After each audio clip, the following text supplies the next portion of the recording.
Good morning, dear all. So today we are very lucky to have the resource person from Kerala, Dr. Gopakumar sir, and I'm very happy, sir, to you are with us for this session, because I attended your many sessions. So many workshops and seminars I have already attended. I have listened to you, and I came to know that the knowledge you have possessed and the skills, the way you have explained the things, now I like it so much. So that time also I was thinking that whenever I will going to conduct the session, I definitely invite the sir, and sir, very short period of time, sir accepted our invitation, and sir ready to deliver the talk on this session, that is research and publication ethics workshop. Sir, I'm happy to inform you that we have total 41 registration for this workshop, and students are from all the department like physics, chemistry, then commerce, accountancy, library and information science also. And again, they are from various universities too: Mumbai University, Shivaji University, Gujarat University. Are they teachers or? Yes, sir. Yes, a few of them are teacher also. Teachers. Okay. Yes. All of them have registered for the PhD. So I think that your session will be definitely helpful to all of us, even me too, personally. So I welcome you on behalf of Security College, sir. And for introduction to the resource person, I would like to call research scholar Ajay Dhodi, sir, to introduce the today's resource person. Sir, please introduce.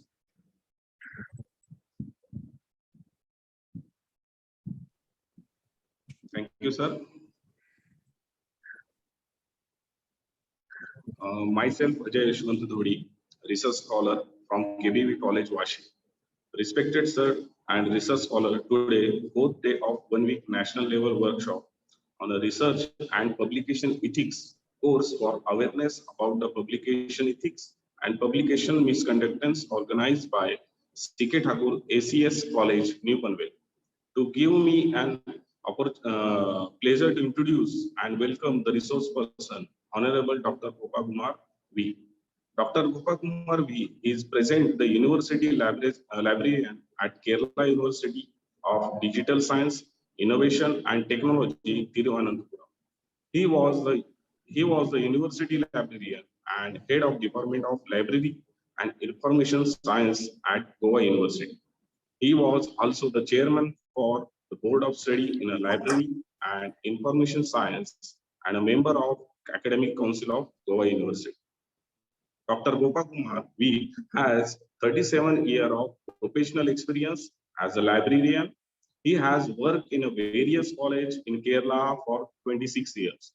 Dr. Gopakumar V has completed his PhD from Mangalore University after his BSc in Botany and MLIS Library and Information Science.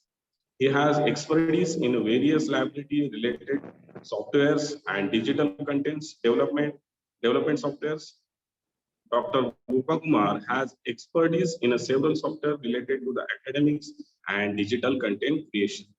Has developed digital content of various types and has been taken classes in a digital content development area during a refresher course in UGC HRDC of various universities.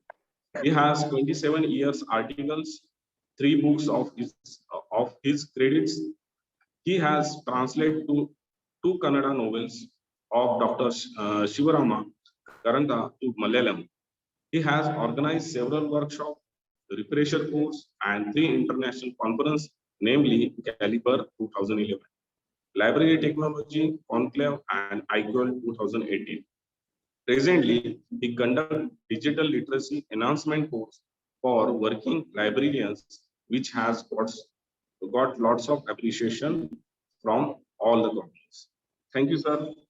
Thank you. Thank you very much. Thank you, Ajay Dhodi sir. Now I would like to request the Gopal Kumar sir to please start his session. Thank you. Thank you very much. Yeah. I think 24 people have joined, including me. That means all have joined, or still you are expecting some more people? Yes, remaining. Okay, okay. But we will start, isn't it? Yes, yes. Okay, yeah, thank you. So, thank you everyone, the organizers and all. I'm sitting in Kerala, and the topic that is given to me is on publication ethics and the various issues involved in that, how we can overcome such situation. These are some of the pertinent topics that we have to think about when we enter into this research. See, basically, research is a process which starts on a particular day, and from that day onwards, actually, the writing of your thesis starts. Never expect that your writing is starting at the end of the research work. Actually, your start of your research writing is starting from the day one. Remember that. This is the first and foremost truth that you have to understand. The writing of research starts on the day one, and also it is ending on the day, the last day when you are submitting your thesis. So the entire because after doing a vehement work, a big work, people will remember only the product that you have brought. What the work that you have done for all 3 or 4 or 5 years, nobody will remember. They will see what exactly you have brought out and what is its content and how beautifully you have presented it. What are the ethical issues or the ethical what is that expectations, what we expect from you, have you maintained it? All these things are the possible the parameters for a thesis that they will look into. But all other things, they will. This is what my experience, because I did a huge work for my PhD, but nobody remembers what I have done. Only the thesis. After looking at the thesis, Gopakumar, you have done a wonderful job. Just looking at my thesis. So, not even going into the content, but later after going into the content also, they will say, okay, it's good. So, remember this always, it is the product that matters, especially in the your output. What exactly the content in your thesis and the way you presented it. What are all the features that you have included there? So, all other things people will correct. This is the first thing before I start my presentation, what I wanted to tell you. So I have a PPT, maybe around 35 slides are there in the morning session. Then afternoon, I will try my level best to inculcate some of the skills that I have with you. Okay, so first is my presentation on. I'm sharing my screen. Okay.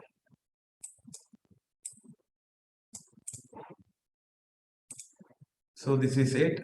It is on publication ethics and introduction. What exactly it is? What all I wanted to say on this, I will just tell.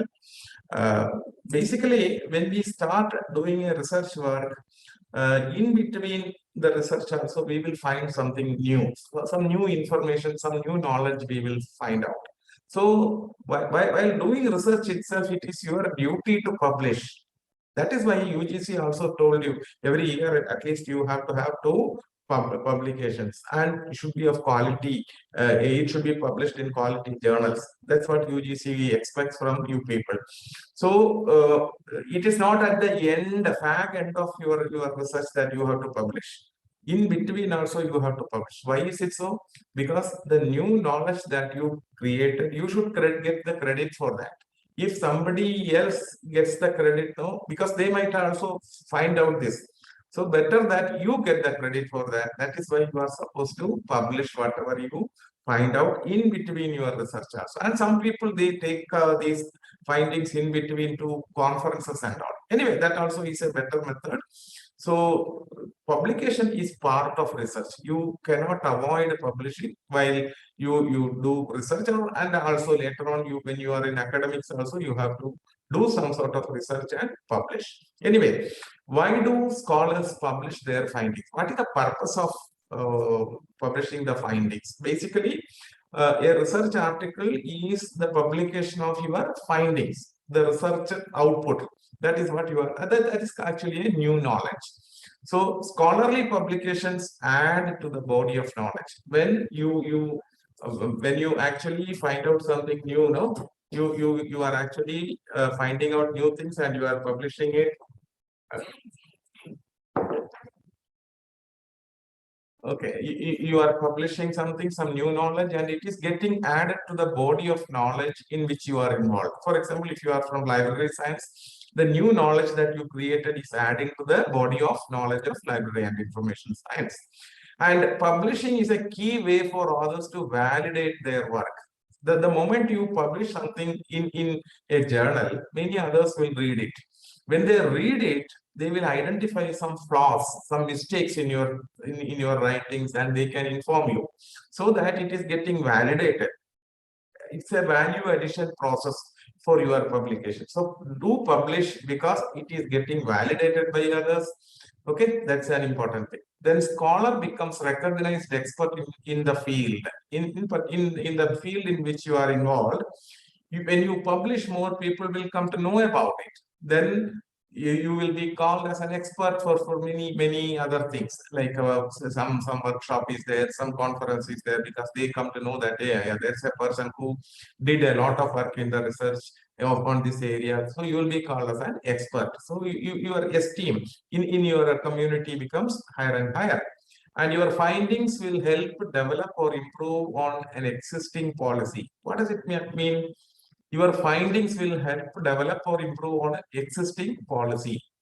Can we think about a situation where a policy is changed because of the new findings? I'll tell you what it is. See, when COVID vaccine was found out, all of a sudden there were 2 to 3 vaccines came up into the scene, like Covaxin and Covishield. Okay, initially what was happening is we were allowed to inoculate Covishield once, and its next dose, same Covaxin only we have to take.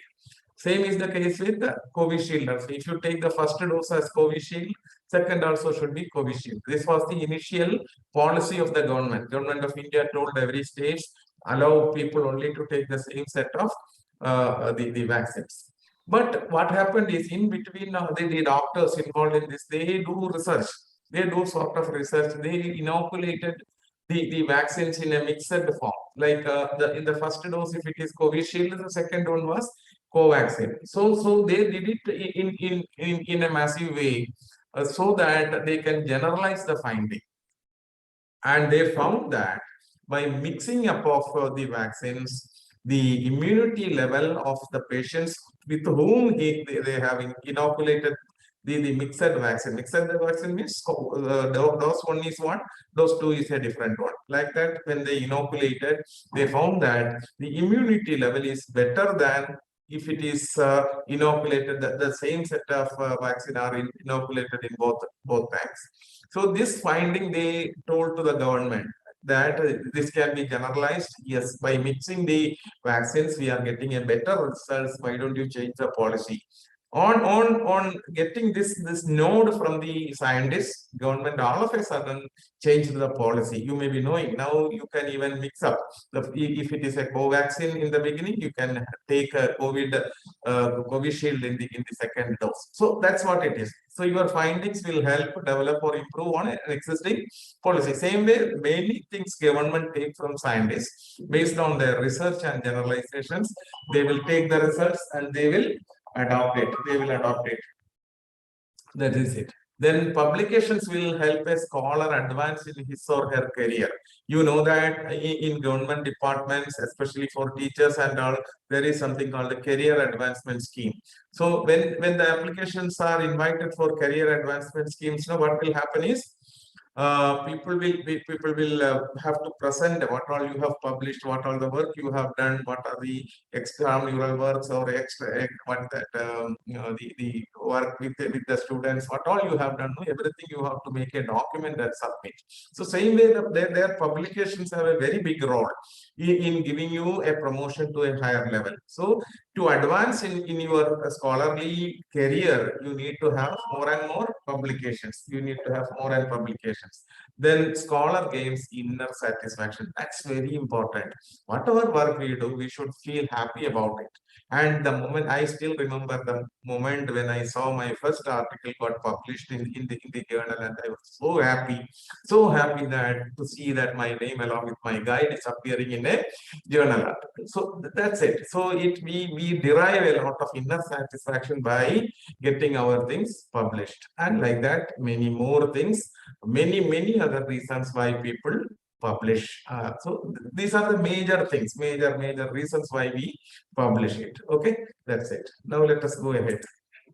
So if you look at the publishing scenario, those who are new to the research and this journal publication, the traditional publishing, it starts long back with the philosophical transactions. The first journal to publish scientific article was called as philosophical transactions. Almost some 150 to 200 years back, it started, and then that was the traditional publishing scenario. So we were having it recently, almost some 15 to 20 years back. Some changes have happened, so it is called as traditional publishing scenario. So what exactly is happening?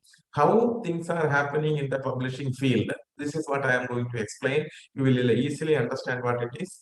So here you can see in the first scene, the researcher is doing a research work and sends his manuscript, his or her manuscript after a research to a journal editor. So this person is sending it to a journal editor. After doing a research, he writes his research report and sends it to a journal editor. Journal editor means the editor of the journal who will collect this article. He will not do anything except contacting this researcher. Okay, so he will collect it, and then what he will do, he will actually send it to a set of people, because he do not know anything. The editor as such do not know what is written in this.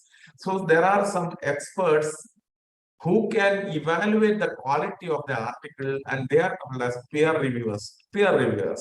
And sometimes it is blind, totally blind. Journal editor also will not be knowing who is going to be the peer reviewer. Researcher in any way will never come to know about who is the peer reviewer. So the article comes to him, or a batch of people, maybe one or two, sometimes three reviewers will look into the content of the article, and they will go through it, and if they find it good, they will say, okay, manuscript is accepted and you can get it published. You can allow it to be published in the journal. This is how the process goes.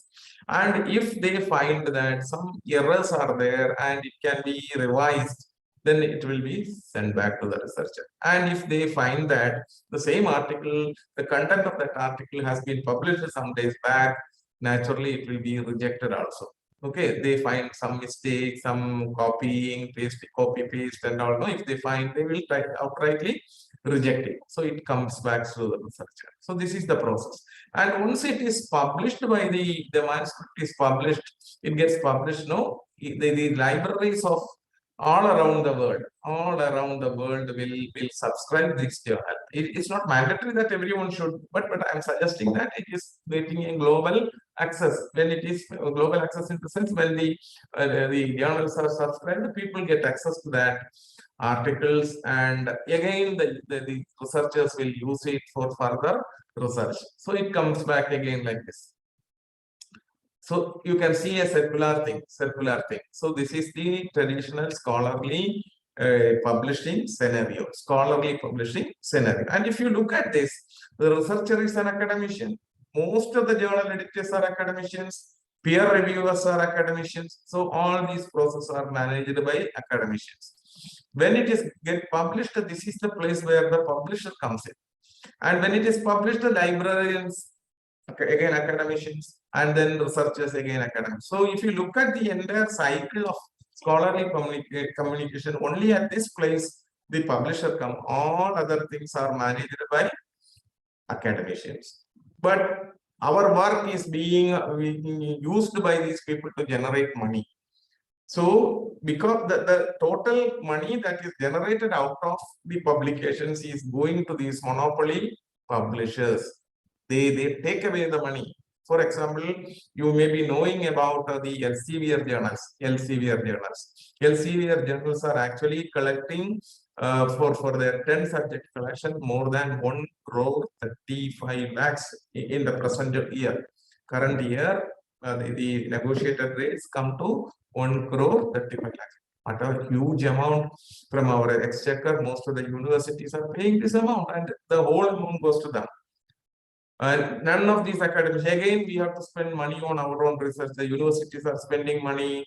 Nothing is coming back to the university or the researcher. The entire money, the research output is going to them, and they also take the copyright of these articles. Later on, if they, whenever they publish that content at any place now, they again get money for that. Nothing comes back to us.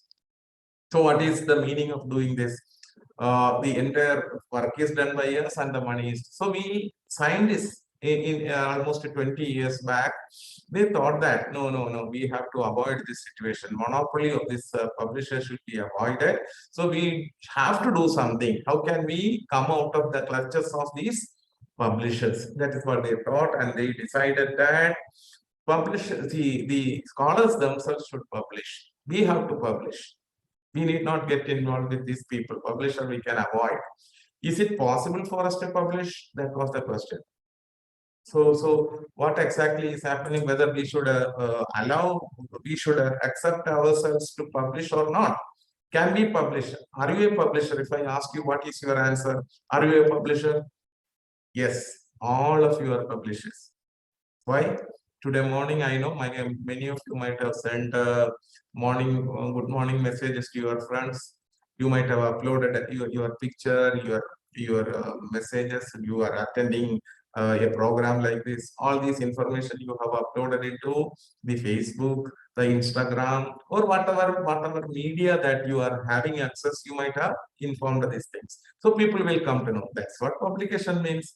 So you have now a pragmatic solution, a practical solution before us. What is that? It is the internet.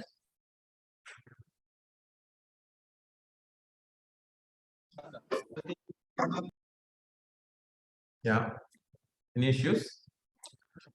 Okay. So we have a practical solution before us. That is the internet. So everyone is a publisher. We are all publishers. We can publish. Scientists thought, okay, we will also publish. Why should we depend on this? So they thought that we will publish. Another important thing is, remember, there are two people in a room, in a university, in a office room. Two teachers are there, A and B. See, let us assume that they are from the chemistry field, A and B. B is doing a wonderful research, and after that, B has written a manuscript on his findings, and he sends it to publish in a journal which is published from America. Okay, and a very high-end journal. He sends it to America to publish. And you know that in the university is working based on the money that the government giving. So he has done a wonderful research, he wrote it, and then he sends it to a journal that is published from America, and it gets published. The person sitting nearby is actually there, since they are teachers, they are nearby, sitting nearby, and there are some personal issues and they don't talk to each other. And A wants to know what B has done. Okay.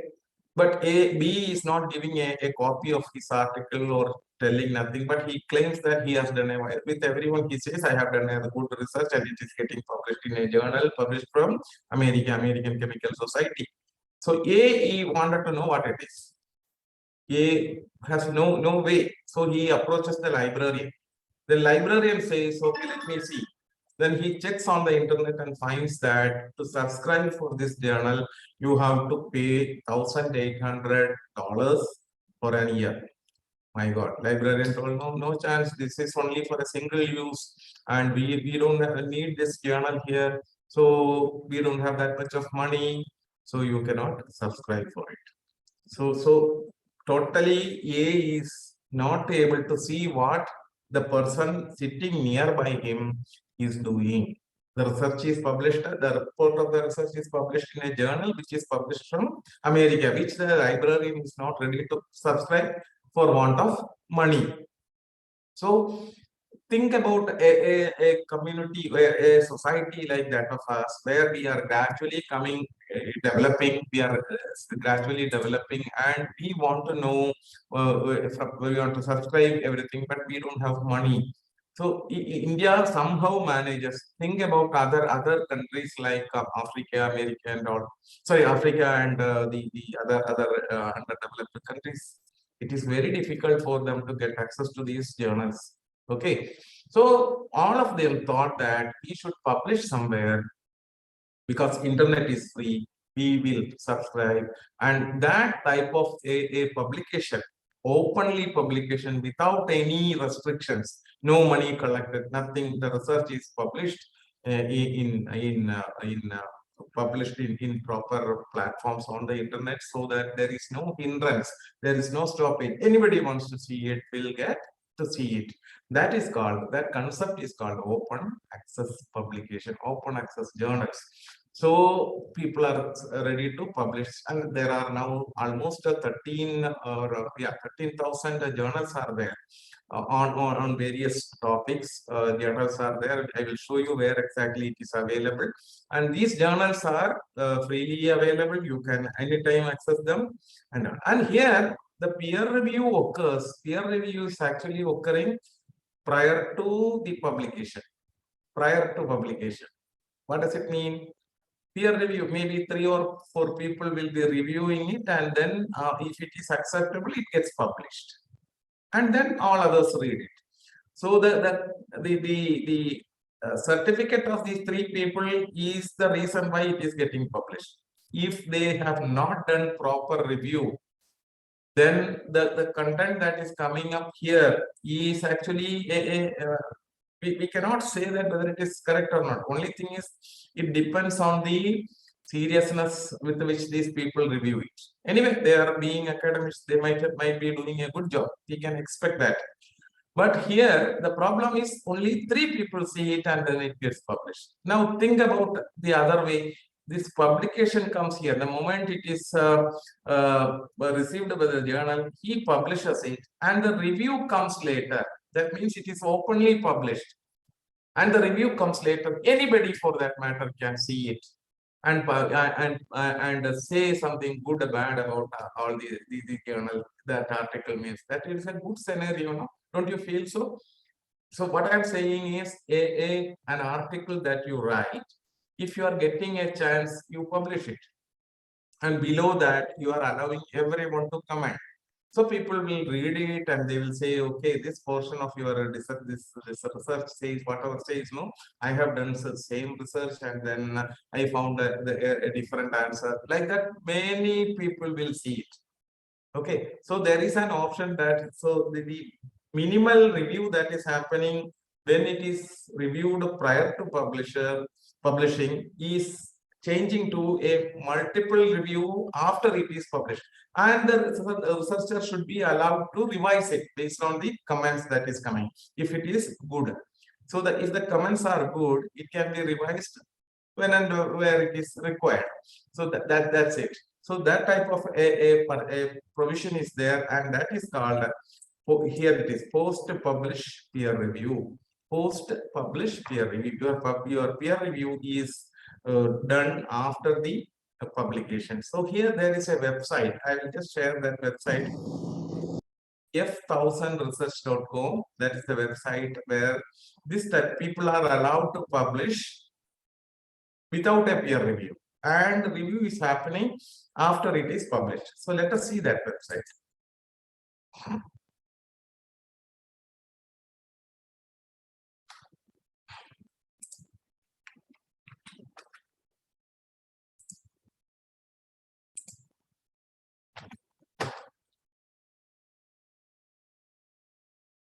Hope it is visible to you. You can see here, it says how it works. Rapid and transparent publishing is an open research publishing platform. Scientists, scholars, and clinicians offering rapid publication of articles and other research outputs without editorial bias. All articles benefit from transparent peer review and editorial guidance on making all source data openly available. You can see here, the article submission happens and publication and data deposition. I will tell you what exactly data deposition means. So it is published, the moment it is given, it is published, and then open peer review and user commenting. Open peer review and user commenting. And every now and then there is an article revision happens. Based on the comments and peer review, what is happening here, if it is a legible and a good comment, based on that, the author can revise it. And what is the importance of having this? If a journal article is published in a printed form, how many people will be seeing it? Assume that they are publishing 5,000 copies. 5,000 copies are sent to various libraries all over the world. And just assume that 5 people are reading on an average. So 5,000 and 25,000 people will be reading an article when it is a printed publication. Now, most of the journals are now having an e-surrogate. E-surrogate means e-duplicate, e-copy of the journal. Okay, and since it is available online and it becomes open, freely available to all, the number of people who will visit this and give a what is that, a lot of appreciation or comments like this, no, is actually more than 25,000. Because anybody, when you search for something on the Google, naturally this is visible and people will try to read it and appreciate your efforts, and they will say, they will comment about the good things. Okay, so a sort of peer review is happening there also, and this is called what the post publishing, post peer review, means post publishing peer review. That's it. So this is it. You can also try on this. Now here I have told about something called data deposition. What does it mean? Which data it is? For example, if you are doing a research, I did my research long back. And if you ask any question regarding some of the postulates that I had in my research, and you wanted to know whether it is correct, whether it was proper, and all, no, I can just say, okay, hey, it was that what I have seen with my data. Then if you ask me, you show me the data and see how it comes up. I don't have my data with me. So the moment the research was over and I collected the data, spending a lot of money, now it is not with me. I just lost it. Means because I don't know it was useful. It will be useful later on. So I just ignored the importance of my data post my research. Okay, so I forgot about it, and now if somebody questions me on the hypothesis or on the findings, no, I cannot substantiate because I don't have my data with me. Another important thing is I have spent a lot of money. See, in my case, it was a survey, and I conducted the survey by spending around almost 3 lakhs for money for that at that time.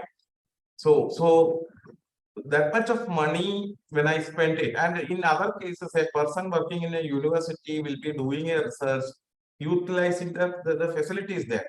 That means you are utilizing the government money.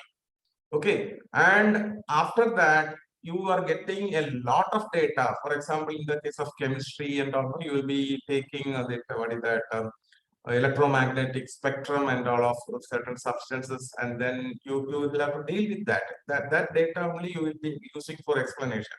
And if at all somebody wants to see an electromagnetic spectrum for his study, he will have to redo it. But better if it is the same substance, if you have the data with you, why can't you share it with somebody? And moreover, the data that I collected during my research, out of that I might have used only 40% of the data to describe my postulates and all.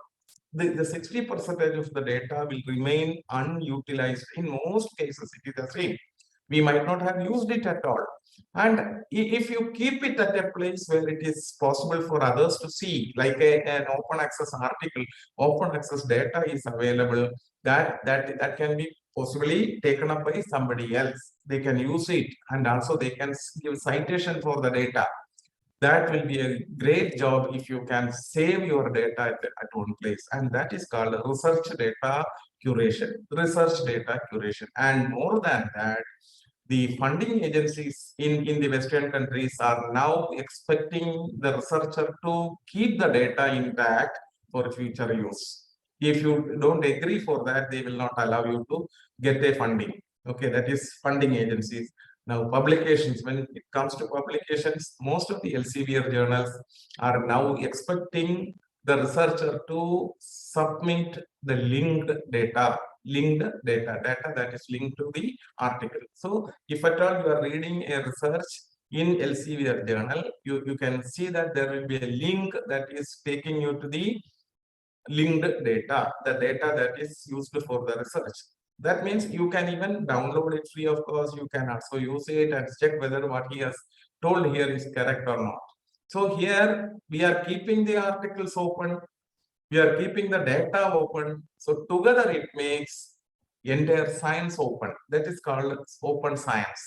Okay, so I am just coming to that. Next slide will say about it. So as I told you, open access publication, people are allowed to publish in open without any stoppages. You need not pay money, you need not do anything like that. There is something called open access publishing, and it can be done in basically two ways. There are many other ways, but basically two ways. You can publish in a journal which is openly available, and it is called open access journals publication, and people glorify it as the golden route of open access publication. Golden route of to publish in an open access journal, and the database, the web address that I am giving there, doaj.org, is actually a directory containing the listing of all these open access journals. We will just see that. We will just go to that and see how. I'll just click on it and see. Yeah, it's opening up. Let us see. This is DOAJ. You can see go open, global, and trusted output. And here you can see journals, as well as you can search article level also. You can search journal level also. You can search. Okay, type the keyword here, information literacy and typing, and then in all fields you can select that. It can be in the subject area, and I'm just searching on it. You can see that the result output is there. It says something. It says no results. Information literacy. Spelling is correct. Let me try in the title.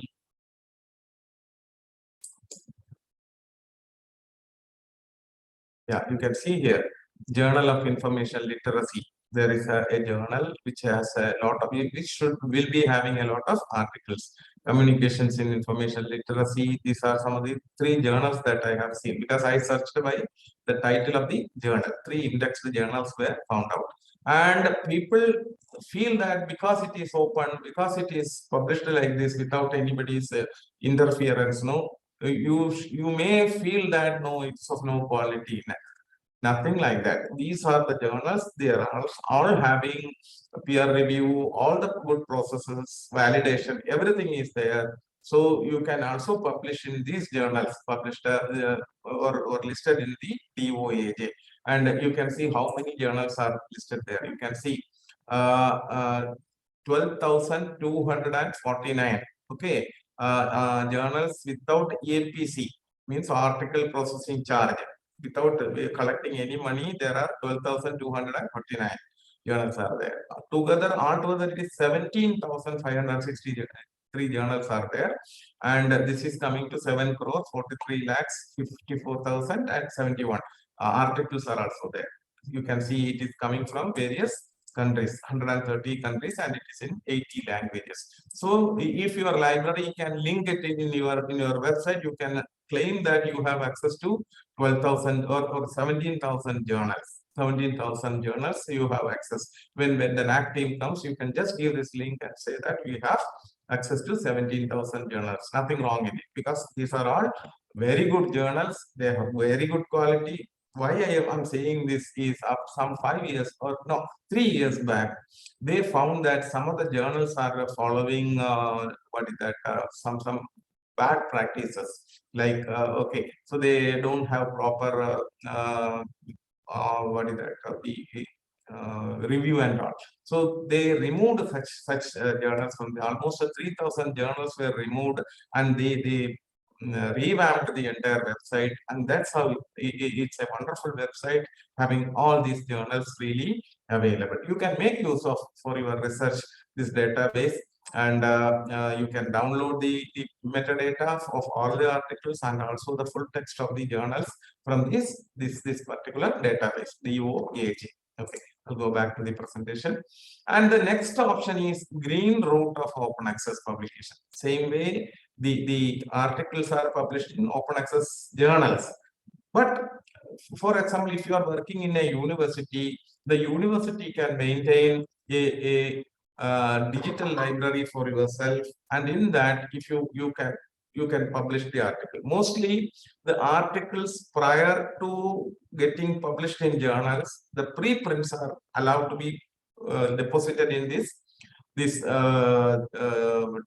digital libraries. And these digital libraries also carry the gray literature of the university, like the annual report, the what is that YYOC reports, and the budget statements. These are called the gray literature of the institute. That also they will upload. So it is actually a repository for all the items of the university, and there you can submit.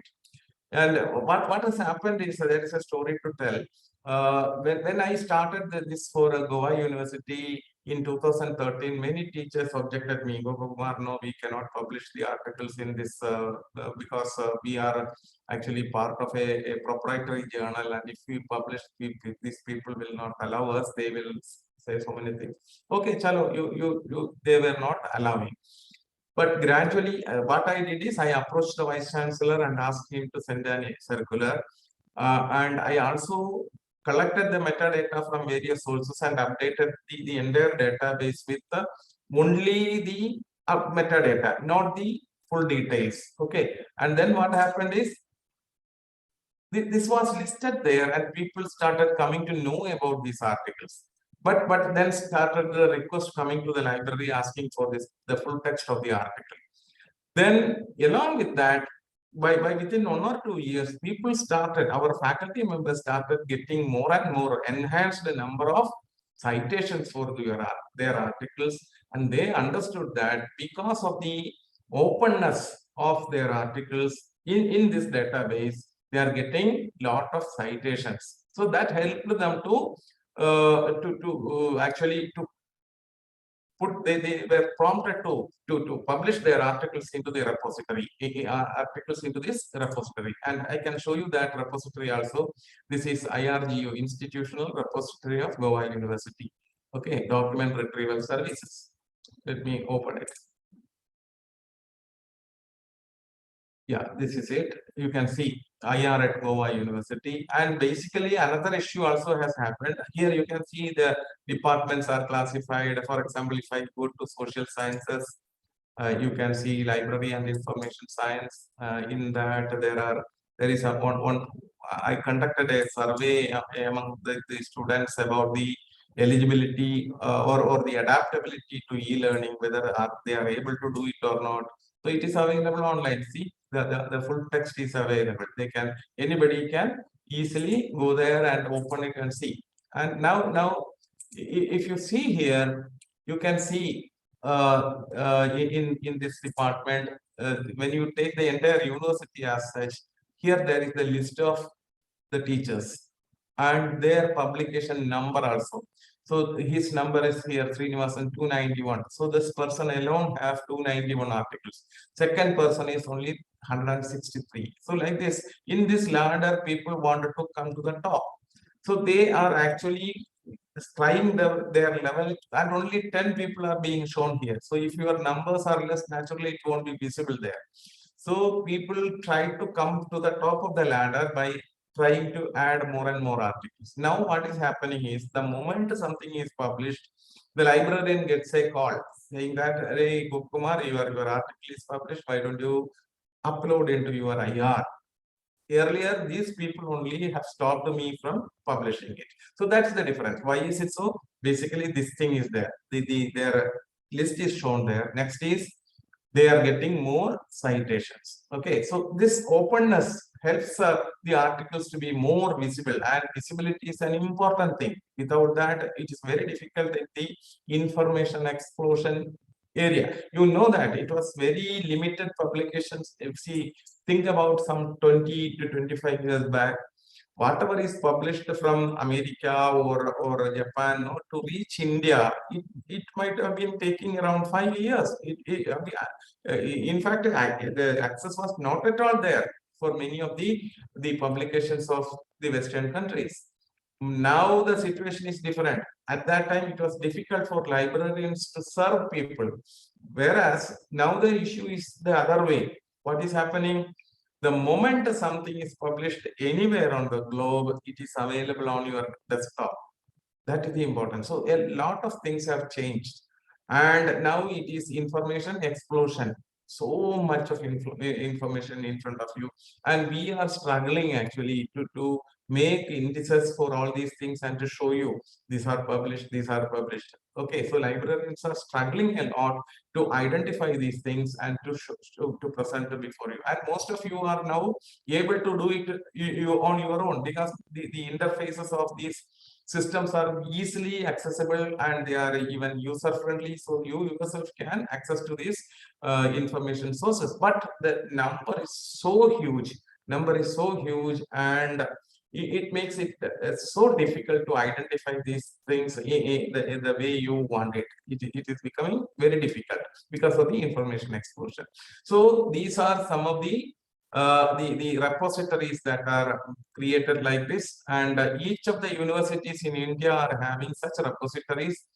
And you won't believe, the Indian National Digital Library is actually a compilation of all these IRs together, along with that some other data together. So it is also the same software that they are using, and they are harvesting the metadata from all these small databases, and then they are keeping it at one place at IIT Kharagpur, and that's called the National Digital Library of India. There they also have other, and the moment that somebody clicks there, the link is actually taking to the concerned university where the content is available. Okay, so like that, we have lots of institutional repositories all over India, and these are actually listed in the Open DOAR, like DOAJ.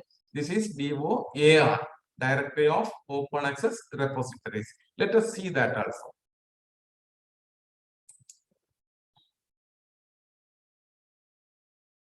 Yeah, this is it. And if you know, you can just put the name here and identify it. I'll just type Goa. Let us see. Yeah, you can see IR at Goa is already there. Search. It is saying it is available in irtu.unigoa.is. It's an institutional repository. What it has? It has journal articles, conference and workshop thesis and dissertations. Books. All these things all are listed, and the subject area is also there. Okay, then you can also search it by way of I'll show you that if you click here, browse by country, we will come to know how many such repositories are available in the listing. You can see from India there are 105 such repositories. Okay, A, B, C, D, E, F, G, H, I. Yeah. So you can see these are all are from India only. All these are from India, and some of them are AIJR reprints repository of AMU, Aligarh Muslim University it is. So these are some of them. Okay, Bhagirathi Mahavidyalaya Institutional Repository, CSIR, National Aeronautics Laboratory, NCL, National Chemical Laboratory. So these are some of the and this is from Mysore University. Yeah, this is IIM Calicut, InflipNet DSpace it is. So like this it goes, and here you can IR at Goa University also is there. You can see here. So this is the listing of all the journals. Okay, sorry, all the databases. by name, by software. For example, what software that we have used. For example, this is the software most of the universities are using these days, but still there are many.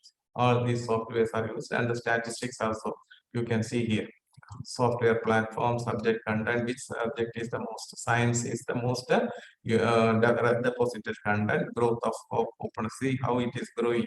So this is giving a clear idea about the open access nature of the publications, and that means you are getting access to many things at a stretch. And comes, I told about the data repositories. So universities also have started collecting data, research data.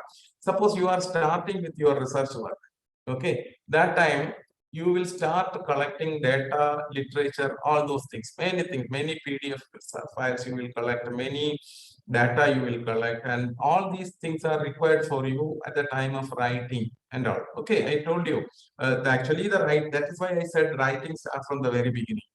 So all these content should be there available at one place. And if you keep it in your pen drive, in your CD-ROM, in your email, in your computer hard disk, at any stage of time, all these are vulnerable to damage of any sort for that matter. And what will happen is you will miss all those content in this.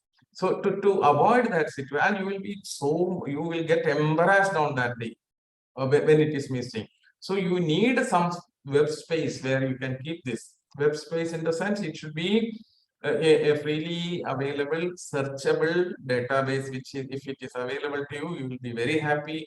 And data repositories are such repositories where you can upload it. And most of the universities have now started with the with generating or creating open data repositories, and they are now available in many places. And its directory is maintained by Purdue University teachers from USA. And this is it. I'll just show that directory also. Let us see.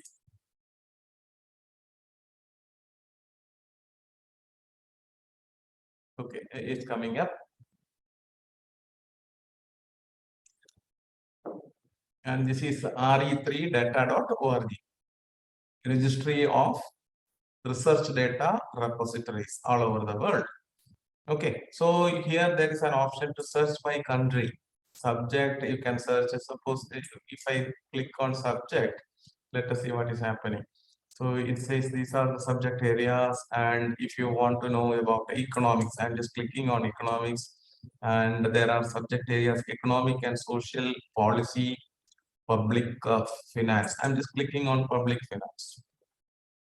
See, these are some of the databases from all over the world. It is not specifically to India or any special country. This Bloomberg market data, Maharashtra State Data Bank, Kenya Open Data. So these are some of the databases related to that particular area. Here also still subject areas are still mentioned. Okay. So like that you will see. Then another option is browse by content type. Let us try that. You can see here raw data, plain data, images. Okay, let us click on images and see what we have there. Okay, you can see here long wave preservation at the Bavarian State Library Archiving and Access System. So there are some pictures. Mostly these are of picture, Visual Arts Data Service. Maybe this is of UK, United Kingdom. So that's it. This way also. And now comes to the country type by country. So we will get the listing here. The map itself is shown. You can come to India, click here, and then it says 50 repositories run by institutions in India. There, I'm just clicking on it. See, these are it. Indian Genetic Disease Database, India Votes. Okay, so those who are involved in the data analysis for voting in India. So this is it. Somebody doing political research, no, they can make use of this. And many other open government data platform in India. Suppose you wanted to have an account, you can also collect this. You can also go there, you can have an account, and you can keep your data in that. This is from Tamil Nadu, India Water Portal. So Krishi, International Ocean System Discovery. So like that, many are there. This is about oral cancer, national data. Here also you can create an account. log, dhaba. This is about food. So these are some of the data services where you can upload your data, and then you can keep it intact till you and you can keep it closed till you finalize your research, and later you can keep it open for others. So from these two things, what actually is happening is open access publishing and open access publishing of data is going back to the open science. It is taking us to open science becomes open. This is the basic idea that's coming out of these two, openness of the publication and the data as such. Together, it makes science open. Otherwise, science is not that open. For example, if something happening in the other countries and all, we will never come to know what they are doing. And many of them, they don't want to share the technology and science with others. But these techniques, no, they allow the science to be visible to others. So this is a fundamental idea about it, all those things, what is happening around us. Now, when we do research and when we publish, there are certain ethical issues to be followed, ethics to be followed, and researchers should conduct their research from research proposal to publication. So that means it from the moment you think about research and the moment you publish your research, it should be in line with the best practices and codes of conduct of relevant professional bodies and national and international regulatory bodies. So some of them are listed here. This is only a minimal number. Many agencies are there. Many agencies are there. Out of that, COP, Committee on Publication Ethics, very good agency. They are there. If you go through their this one, no, write-ups, you will understand what are all their prescriptions for maintaining ethical standards in your write-up. Many issues are there. I will be talking about all those things one by one. Then World Association of Medical Editors. These medical journals are very serious in nature. Why is it so? Because we are dealing with the human beings. That's why it is. See, suppose a doctor, a physician wants to publish the findings, he has to see that proper methods are followed, because you cannot inoculate a medicine onto a patient without his consent and his relatives consent. Many issues are, and also you have to follow ethical standards. Like you have to talk to a committee which is monitoring these ethical standards, and then only he can do it and publish it. So, and then when it goes to a medical journal, there are a set of people who will seriously look into these things, and they will check all these points one after the other. Then only they will publish this particular finding. Otherwise, what will happen? Any fool can do something, some sort of a research, and then write up a report and send to a journal, and it will get published. All others will be eagerly waiting for good articles to come. Then they find this, and they will be misguided. If the findings are wrong, they are likely to get misguided. So WAME is actually an agency which is looking into the ethical aspects when the medical journal publish their articles. Then comes International Committee of Medical Journal Editors, that is ICMJE, is another agency which is looking into the journals which are published in medical, articles which are published in medical journals.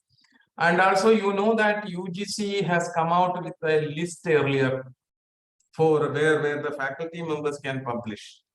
We were supposed to publish in those journals only. A big list was published some days back. I think it was in 2005 or 6 it has happened after the 6th pay commission was established. That time onwards, this list was available.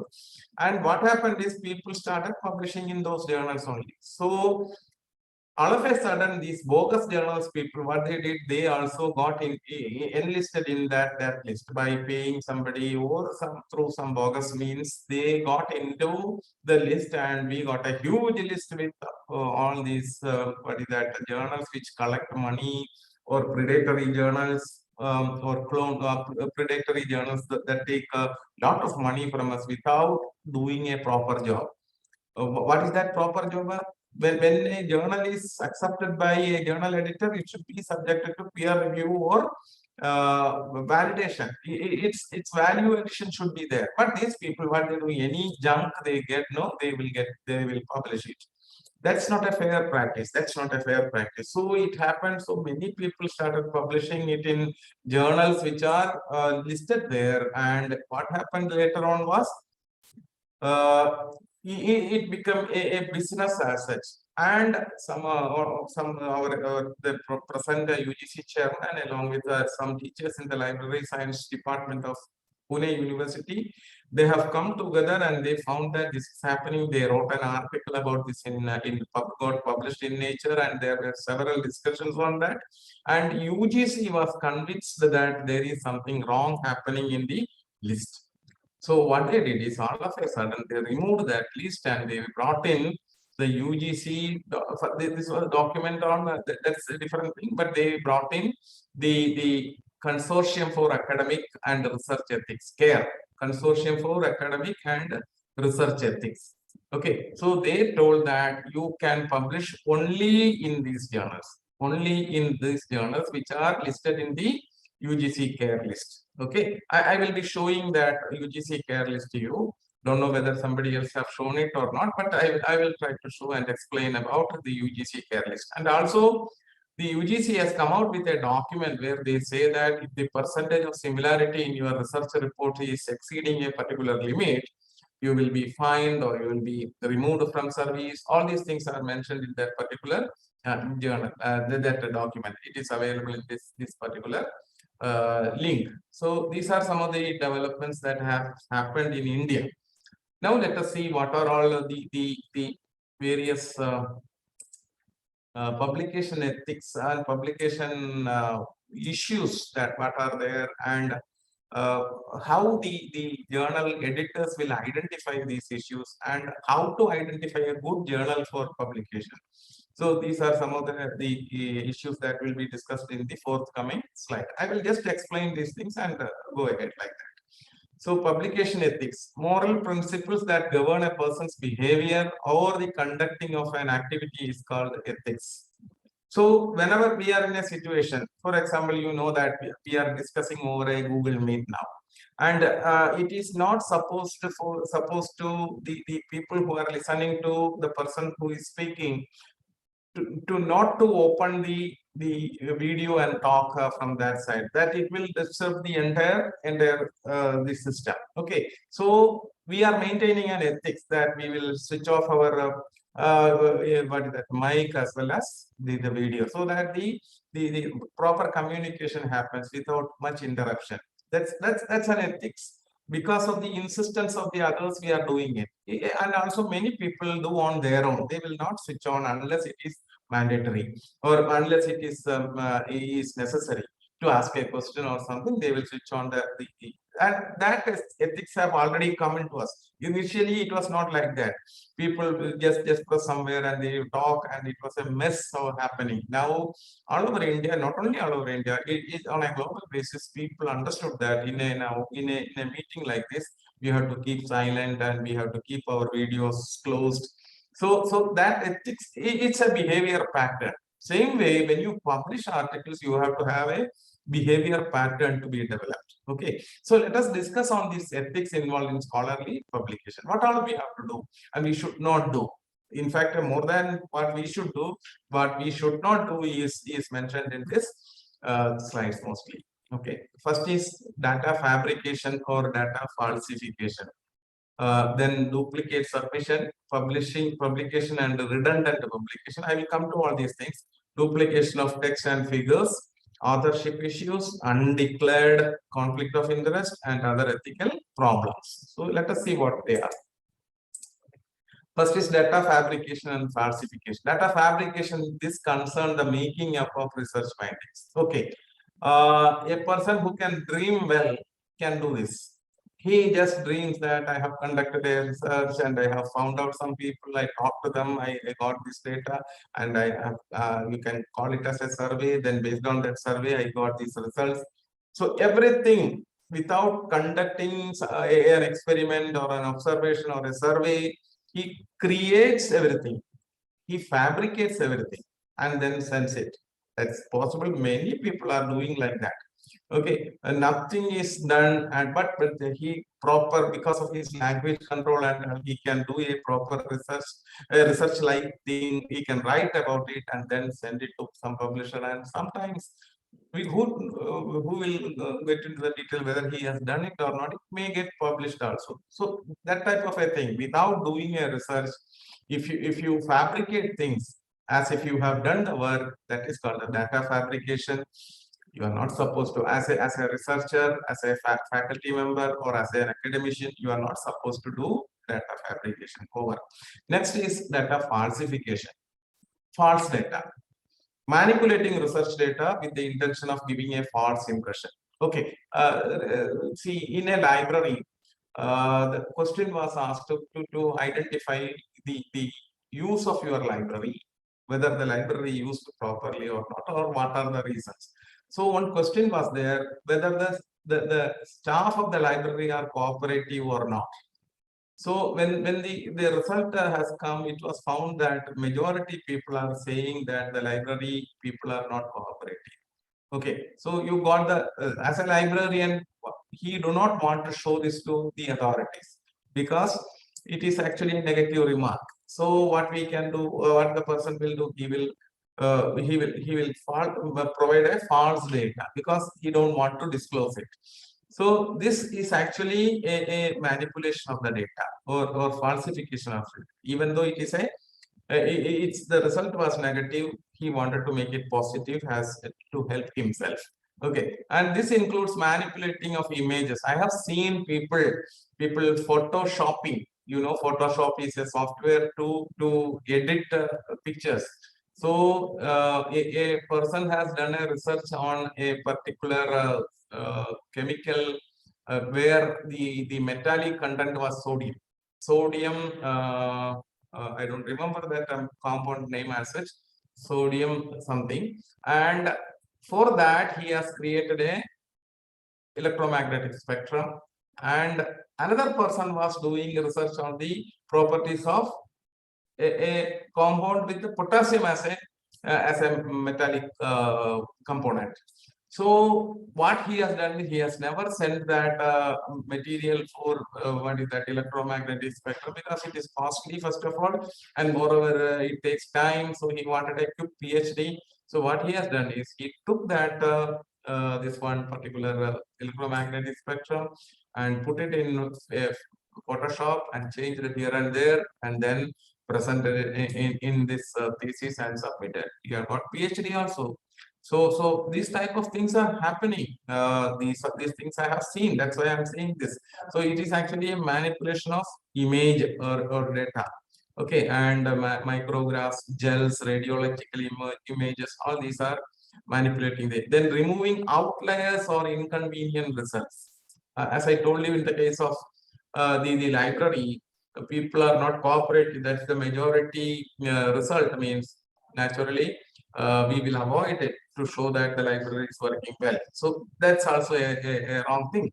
Then changing, adding, or omitting data points. Some data points we will purposely avoid it. See, these are some of the issues called data falsification. Okay, don't do it. That's why I am saying this. Don't do this. Don't resort to any of these things. Data fabrication absolutely not possible.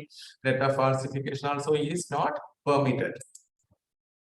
Then duplicate submission or publication. This refers to the practice of submitting the same study to two journals or publishing more or less the same study in two journals. These submissions, publications can be nearly simultaneous or years later. What does it mean?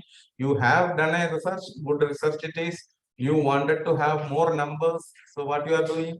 You are sending it to two journals at the same time with minor mismatch. Sometimes anyway you are not supposed to do the same thing at two different places with the same content. So even if you make minor changes also, it is not supposed to do, you are not supposed to do, or even after some years also, you are not supposed to publish the same thing, even with minor changes. That is called a duplicate submission. Okay. And I remember my guide telling me that your research thesis is actually an Akshaya Patra.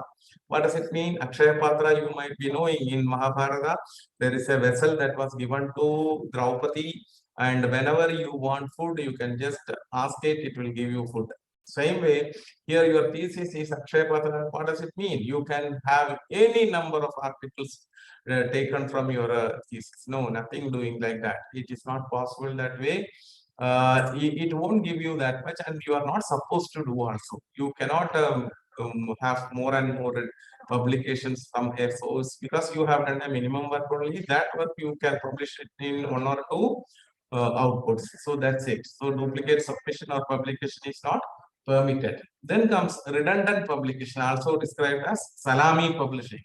This refers to the situation that one study is split into several parts and submitted to 2 or more journals. Actually, you have done a full research, and out of that, one portion you are taking and submitting to one journal, the other portion you are taking and publishing. You are not supposed to do that. There comes the thesis issue, the Akshay Patra issue, or the findings have previously been published elsewhere without proper cross-referencing, permission, or just. So if you have published something earlier and then you wanted to carry that content into a new one without telling that it has published earlier, that is becoming self-plagiarism. So, for example, if a person is working from 2018 to 2022 for his research, 18 to 22, if you are doing research, whatever you have published during this period, you can incorporate in your thesis because it is during the research only, and it doesn't need a citation or reference. Whereas if you have published something in 2015 and you wanted to incorporate in your write-up, naturally you have to provide a citation for your article also. You can put your name and detail. That is called self-citation. Okay, and if you don't do it, it is called self-plagiarism. You are not supposed. Why you are not supposed to do it? Because already you have got the accolades or you have got the credit for your article which is published earlier. So you cannot do it again. That is the issue with the self-citation and self-plagiarism. Okay, it concerns the recycling or borrowing content from previous work without citation. So don't do it. You may feel that it's mine only, I wrote everything. Why can't I do it? No, nothing like that. The scholarly community assumes that every time you are doing a new thing, you are not supposed to do publish the same thing multiple times to get credit for that. Okay, so it's an ethical practice not to do it. Now comes plagiarism. I need not tell what exactly is plagiarism. Plagiarism is adopting the content from somebody else, somebody's writing, and you say that it's your own. You are not disclosing from where you have taken it, and you just say that it is where it can be data, it can be text, it can be anything, any intellectual content for that matter. If you take from somewhere, adopt it in your write-up without giving proper acknowledgement, saying that it is taken from somewhere else. There are different degrees of plagiarism. The severity is dependent on various factors: extent of copied material, how much you have copied, originality of the copied material, position, context, type of material, and referencing, attribution, etc. And every case is different, and therefore decision will vary. And that the UGC document clearly says that this is what you have to do. And if you do this particular thing, you will get this penalty. Like that, it is mentioned. Anyway, I will be describing about plagiarism and how to avoid it in another presentation in the afternoon. Okay, so here in the lower portion, there is an orange block where I have told that there is something called the padding of bibliography. What does it mean? Padding of bibliography. Suppose you are writing a research article and you have referred around some 12 or 15 articles for that. So naturally, the list of reference will be either 12 or 15.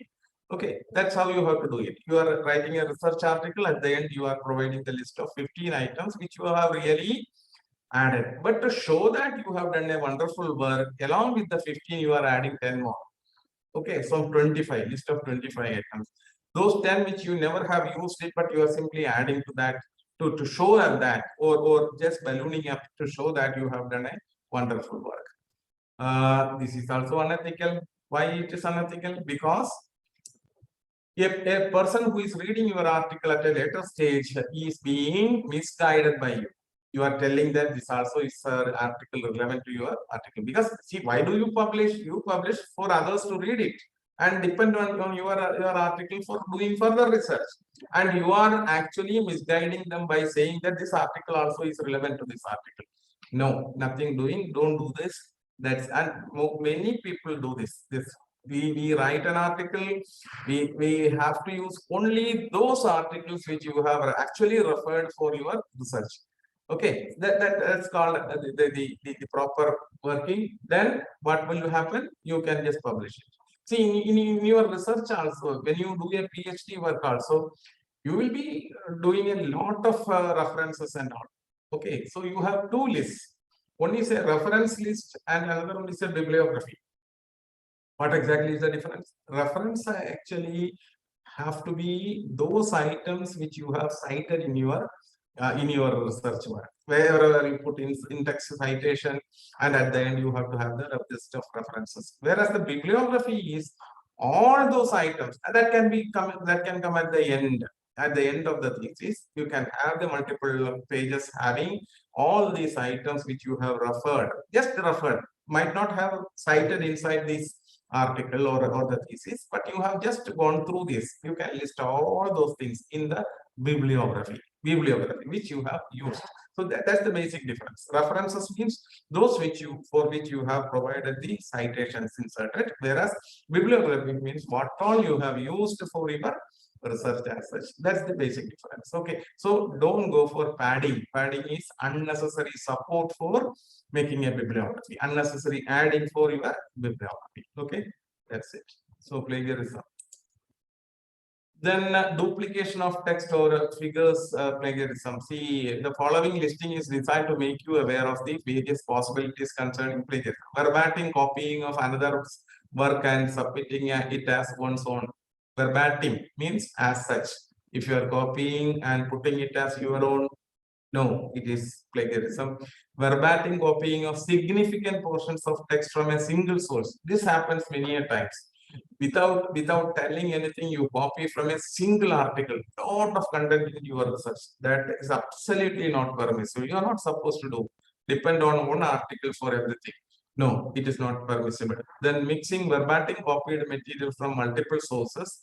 And this could range from 1 or 2 paragraphs to significant portions consisting several paragraphs. It's called a patchwork copying. You take from there, you take from here, and then mix it up and show that you have done a wonderful job. No, that is also not permitted. These are plagiarism only. Then changing keywords and phrases but retaining the essential content of the source as framework. So you are changing the keywords and phrases but retaining the essential content. The idea remains the same, and you are not providing proper citation or reference. The source as a framework you are writing, but the keywords are changing. No, it's a dubious thing. Don't do it. Then rephrasing the text original wording and or structure and submitting as one on. You are rephrasing it and you are submitting as your own. Everywhere it is, you are saying it is yours. Actually, it is not yours. The idea is from somewhere else. So if it is somebody's idea, you are not supposed to provide it as your own. You have to provide saying that it is taken from that particular source. Mixing slightly rephrased material from multiple sources and presenting what has been published already as new. So that also is another method. Then work is cited, but the cited portions are not clearly identified. This is very, very serious. For example, you have taken many paragraphs and in between at one place you are providing the citation. But content which is copied also still below this. What you are doing in between, and it will not clearly mean that you have copied the entire content. Suppose you have a paragraph of 50 words and you are citing after the 13 words. So what has happened to the 37 words below that? It is also copied, but you are not saying that by providing the citation exactly which is required at the end of the paragraph. You have put it at the 13th, after the 13th word, which means again you are hiding that you have taken the. But when they ask you, you will say that it is the citation is there, but the citation should have been at the end of the document. This can be combined with copied parts of text without citation. So basically, these are some of the issues. And when you adopt content from somebody else, we used to do it in 3 methods. They are quoting, paraphrasing, and summarizing. Quoting means copy as such and put it. You can do it. Then paraphrasing and summarizing. Paraphrasing means writing in your own language. Then summarizing means if you are reading some 20 pages and then you are writing only one paragraph, that is called summarizing. You know you understood the main things and then you are putting it in here. In the afternoon, I will tell more about it. So so where you provide citations and bibliographic details can avoid the blame of plagiarism. By doing this, you are actually avoiding the blame of plagiarism. Now comes some of the authorship issues. What exactly, who is an author, and how exactly there are issues arising out of being an author. Let us see what are those issues. Authorship confers credit and has important academic, social, and financial implications. Is it so? What exactly it is? It has important academic. Yes, when you write, you will get credit more in your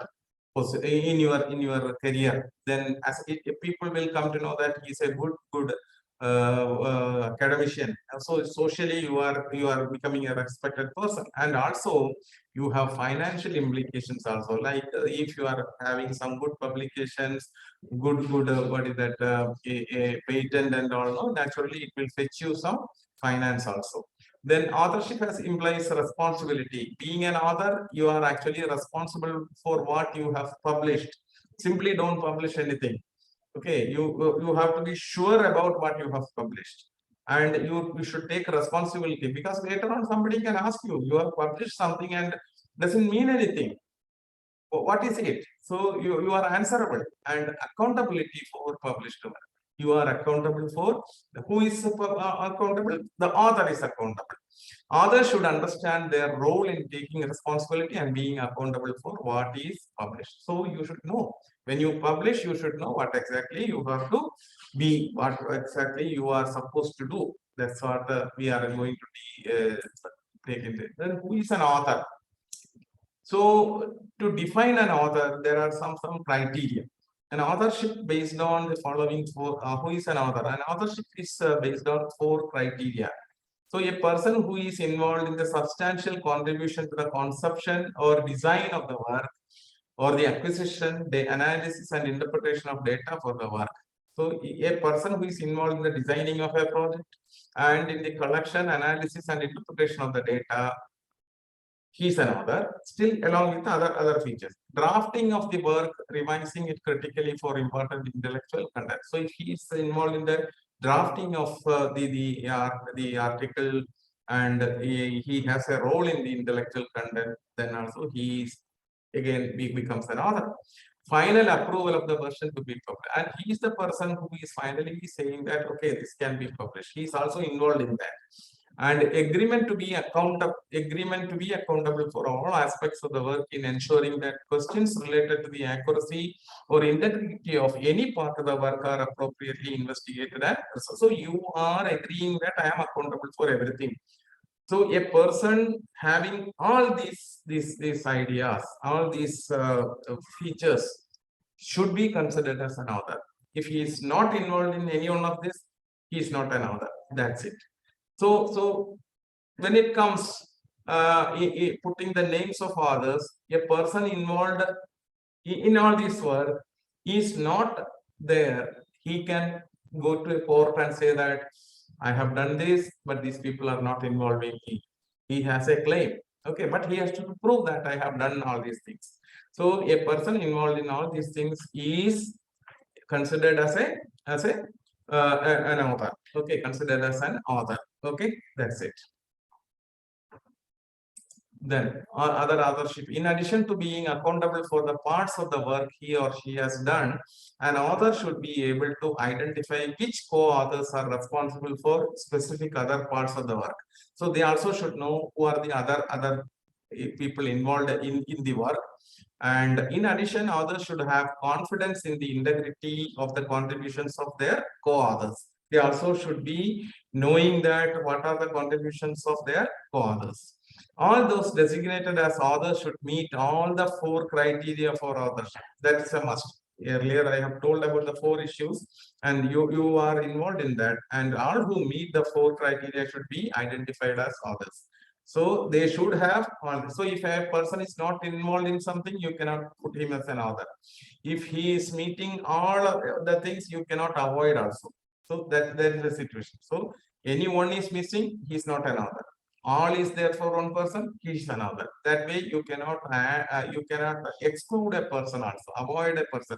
Suppose a guide is having some animosity, some angry, he is angry with a person, and when the group is writing an article, your guide is saying that no, his name need not be added because of the personal reasons. No, he can claim that, yeah, I have got involved in this work. Why you are avoiding me? That question is already there. Okay, so if that is the case, you cannot avoid it. Non-author contributors, those authors who are contributors who meet the fewer than all 4 of the criteria for authorship should not be listed as authors, but they should be acknowledged. If there are people who have involved in the data analysis, but they are not involved in the all other functions, you can put them as at the end of the article. You can say non-author contributors are these. For example, somebody has helped in creating the what is that electromagnetic spectrum and telling you these are the features and all. No, you can include him or her as a non-author contributor in your article. So these are the issues. There is something called corresponding author. Corresponding author is a person, individual, who takes primary responsibility for communication with the journal. So whenever you submit an article to a journal, they will ask who will be the corresponding author, because he is responsible for keeping everything ready for publication. Means many things are there. It's not sending an article alone. You have to send the article, its data. We have already told what is the data. Then you have to submit the copyright things. Then if some what is that ethical committee resolutions are required, that also has to be added. So all these things are to be sent to the journal. Who will do it? The corresponding author has to do it. And when the reviewers look into that and then they find some mistakes and then it was sent to the corresponding author, he will have to respond saying that okay, we will do it. Then they will sit together and correct it and send back. So everywhere it is not the other authors who are involved, the corresponding author is involved. So his role is very important. Okay, and normally he or she also ensures that all the journal's administrative requirements, such as providing details of authorship, ethics committee approval, clinical trial registration documentation, and gathering of conflict of interest forms and statements are properly completed, although these duties may be delegated to one or more co-authors. Basically, see, corresponding author, for example, if a group of 5 researchers are there under a guide, and the guide will be the corresponding author, but he will not do all this work. These are clerical work, and he will say, okay, you do this. So another person will be delegated, but this corresponding author still will be responsible for everything. That's how it works out. Okay, a corresponding author is responsible for several critical aspects at each stage of the study dissemination, before and after the. So before and after the publications, because after the publication also many people will contact the corresponding author to have a copy of it. They may ask questions on your publication, because by simply publishing something, no, you cannot escape. You are supposed to answer the questions coming out of that publication. This really is not happening at many places, but serious research, it should happen. But theoretically it should happen, because people will come to know many things, and then there will be doubts in their minds. They have to ask these things, no. But at a higher level, at the higher level in scientific research, all these things are happening. So if you are a corresponding author, you are supposed to ensure that major deadlines are met. Major deadline means, suppose the article is sent back to you for submitting the corrected one. They will say within 1 month. Within 1 month, you have to see that it is done and submit the clinical trial report or the what is that ethical committee report. All these things within 2 weeks means you have to do it. Prepare a sufficient ready manuscript. Sufficient ready manuscript means after writing the article, you see the references are properly formatted, the pictures are the list of graphs, figures, everything is correctly done, the data is correctly linked, all these things you have to check properly. So that's a submission ready manuscript. Put together a submission package, make them into a package, get all others details correctly, ensure ethical practices are followed, take a lead in open access. If you can do it, take a lead in open access, and all ethical practices are followed. So these are the responsibilities of the corresponding author. Okay. So we will stop here. Sarji, Yes, sir. No problem. and I will come back at what time I have to start? 2 o'clock now. 1 to 2 we have the lunch break, and by 2 we will start. So 2 o'clock I will be online again. Yes, So- sir. Yes, sir. Yes, sir. With same link, I will keep this link on live only. Okay. Same link, all the participants can join. Okay. Thank you. Yeah. Participant, if you have any query for this session, you can ask to the sir. If there is otherwise we can ask in the other session too, because Yeah. continuously sir is talking from more than 1.5 hours. So it's quite difficult to sitting in the one place and talk continuously. Yeah, So true. it's require a break. It's obvious. So if we will have the question answers at the end only. Yeah, if they Yeah. have something, I can now itself answer. Otherwise, later also, whatever they. Yes. Yes, sir. Yes, sir. No problem, sir. Thank you so much. Okay.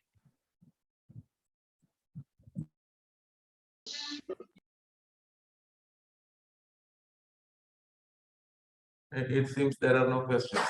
I think so. They Okay, then I will come back at 2 o'clock exactly. yes, sir. Yes. Thank you. Thank you. Thank you. Thank you. Okay, participant, please note that we have the lunch break now. You have the 30 minutes time with you. So whatever feedback and attendance links are pending, you have to fill it right now only. So at the end, there will be no issue for this feedback and attendance links. Okay, so we will meet by 2 p.m. only. Thank you.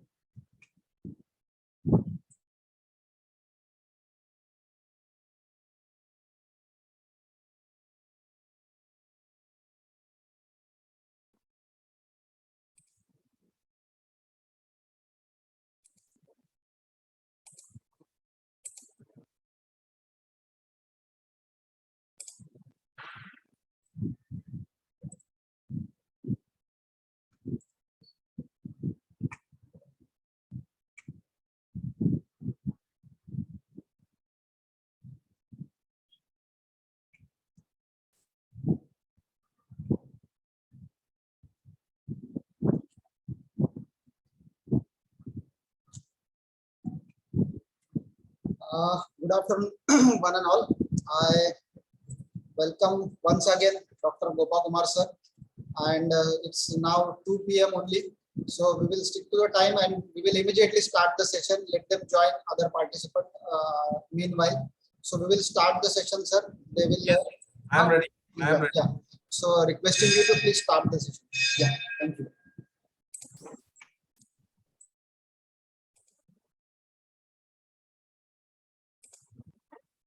So during this session, what I'm just talking about is about how to identify a good journal. What are the features of a good journal? Presently, most of them are online journals. So how to identify them, good journal, and where to publish. How to select a journal. Also, there are certain journal finding tools also there. I will show you that. Then I will give you a brief introduction about what is this UGC care list also and how far it is helpful for us. So a lot of confusion is still there with the people regarding this. Okay, so I'll be just considering all those things in this the next session. Okay, so it is about the transparency and best practice in scholarly publishing, identifying good journals for publishing. That is the title here, and we'll just go ahead. So transparency and best practices in scholarly publishing, principles of transparency, what are these principles? So as I told you earlier, majority, more than 95% of the journals being published all over the world have got its surveys, its other groups into the online facility, because it becomes easy. If you print a journal, there is a limitation. You can have only these many numbers of copy published and it gets circulated, and there is only a limited number of people seeing it.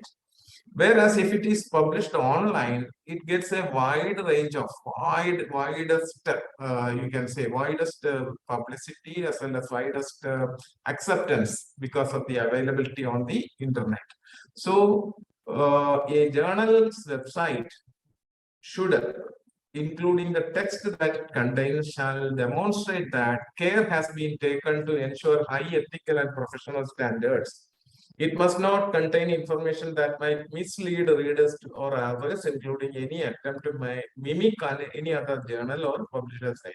For example, long back, there was a journal published, they started a journal published from Africa. The name was The Nature. Actually, the original Nature, the title is only Nature, and these people started a journal online with the term The Journal. And then they invited articles because it is Nature. Many people started publishing on it onto that particular journal, and they lost their money because it is a bogus journal.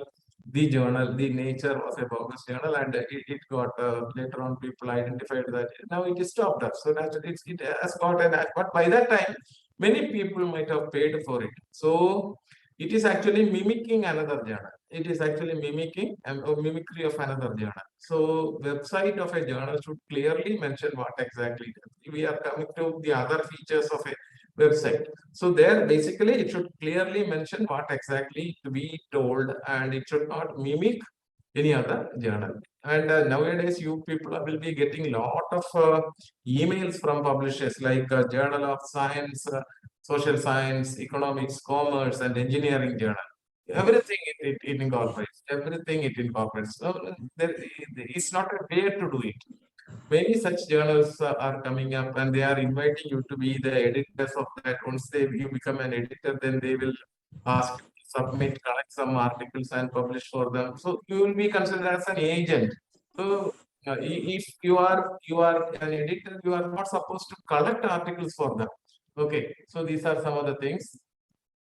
Now, name of the journal. The journal name shall be unique and need not be one that is easily confused with another journal, or that might mislead potential authors and readers about the journal's origin or association with other journals. This has happened in the case of cloned journals. Cloned journals. They have used an existing journal's name and then started. See, that I will show you when it comes the UGC care list. When I show you, I can just tell you what exactly has happened. Many of the journals are from Maharashtra. There many journals from Maharashtra have got this problem. Okay. Then comes the peer review process. The journal, if it is following a proper peer review process, journal content must be clearly marked as whether peer reviewed or not. Peer review is defined as obtaining advice on individual manuscripts from reviewers, expert in the field who are not part of the journal's editorial staff. So peer reviewers are not part of the editorial staff. So they should be able to go through the content of the article and say whether it is good or bad. So this process, as well as any policies related to the journal's peer review procedures, shall be clearly described in the journal's website, including the method of peer review. There are many methods like blind peer review, double blind peer review, like that. Peer review methods are different. In no place the article, the person who written the article and their peer reviewer will never come to know each other who has written this article. But without their knowing, this is happening. So that process should be clearly mentioned in the website. If it is not mentioned, that means there is nothing, no peer review process is there. And the journal website should not guarantee manuscript acceptance or very short peer review times. What does it mean? Journal, they will say within 20 days of your submission, we will publish your article. Is it possible that way? Because you are submitting an article to a journal and the editor will send it to the peer reviewers, and peer reviewers will naturally take their own time. They have to find a free time, then they have to identify, they go through this and then identify the flaws in it. So it takes time. So a journal editor or a journal cannot guarantee a time at which your article is getting published. If they say that, you can definitely say that the journal is a bogus journal, because they are guaranteeing the manuscript attendance, acceptance and shorter period of peer review. It is not possible at all. Because you see, if at all an article comes to me, I have to sit for it. I have to read it. Simply without that, I cannot send a report saying that this is okay. If at all I am reading it, I'll go through the entire article. I will see whether it has this content has already been published. I will submit that article for plagiarism checking. All these things I will do. Then only I will say, okay, this is acceptable. I will put it for grammar checking. Then I will say that okay, this concept is new. It is having some sort of data. Okay, elementary empirical data is there. With that only the article is written, so it can be published. It's something new. Novel ideas are there. You can publish. So this type of a certificate is required for the peer reviewer. He will do it. He should do a proper job, and when the report comes, then only it is getting published. You cannot guarantee a journal cannot guarantee limited peer review time or for easy acceptance, because it is not in their hands. Okay, that's why. So if they say this, that moment itself you can identify that this journal is going to be bogus. Okay, it is easy. Then ownership and management. Journals are mostly owned by societies or sometimes business companies, like that. So if a journal is maintained by some agencies, it should be mentioned on the website. Information about the ownership and or management of the journal shall be clearly indicated on the journal's website. Publishers shall not use organizational or journal names that would mislead potential authors and editors about the nature of the journal's owner. So it need not, by using some techniques, like International Journal of Management or Indian Journal of Management and accountancy, something like that. And all of a sudden people will think that it is belonging to the IMA, Indian Management Association. So that type of a confusion should not happen. Okay, it should be clearly visible that it is an independent journal. Okay, and if it belongs to them, naturally they can use that name. Then governing body. Journals shall have editorial boards or other governing bodies whose members are recognized as experts in the subject areas included within the journal's scope. The full names of affiliations of the journal's editorial board or other governing body shall be provided. So whomso are managing this particular journal, all these details should be made available on the journal's website. That is a must. Who is managing it, that should be mentioned. Then editorial team and contact information. This is happening. You see, you will get a call from somebody saying that we are a journal publisher and we accept your journals, and then all of a sudden finding that it is a good journal or something like that, you feel it and then you send the article. Within no time, you will get a return email saying that, okay, your journal article is accepted for publication. You pay 3,500 rupees. That's all, nothing more. Within one or 2 days, you will get a message saying that the bank account details are here. You may pay the amount and your article will be published. Okay. And if you wanted to find out where exactly the office of this journal, you will not get anything. You will have an email. Sometimes, very rarely, there will be a mobile number also. And that mobile number nobody will pick. Even if you call also, they will identify that it is from this particular person. So they will not take the call also. They just ask for money. If you pay, next time it will come published in the website. That's all, without any sort of peer review or anything. Such journals are called as predatory journals. Predatory. They eat away our money. That's why they are called predatory, because they don't follow the value addition process of peer review. That is it. Then comes copyright and licensing. If the see, for any journal for that matter, when you submit an article, they expect that you are handing over the copyright of that article to those publishers. It should be signed and given to them. So that licensing issue as well as copyright, everything should be given to the given to the publisher through an agreement. So that should be, that policy also should be available on the website. If you go to the websites of major publishers, all these things will be listed there. All these things. Go to any Emerald journal, any what is that Elsevier journal, you will find all these things. So the policy for copyright shall be clearly stated in the author guidelines and the copyright holder named on all publishers' articles. Likewise, licensing information shall be clearly described in guidelines on the website, and licensing terms shall be indicated on all published articles, both HTML and PDF.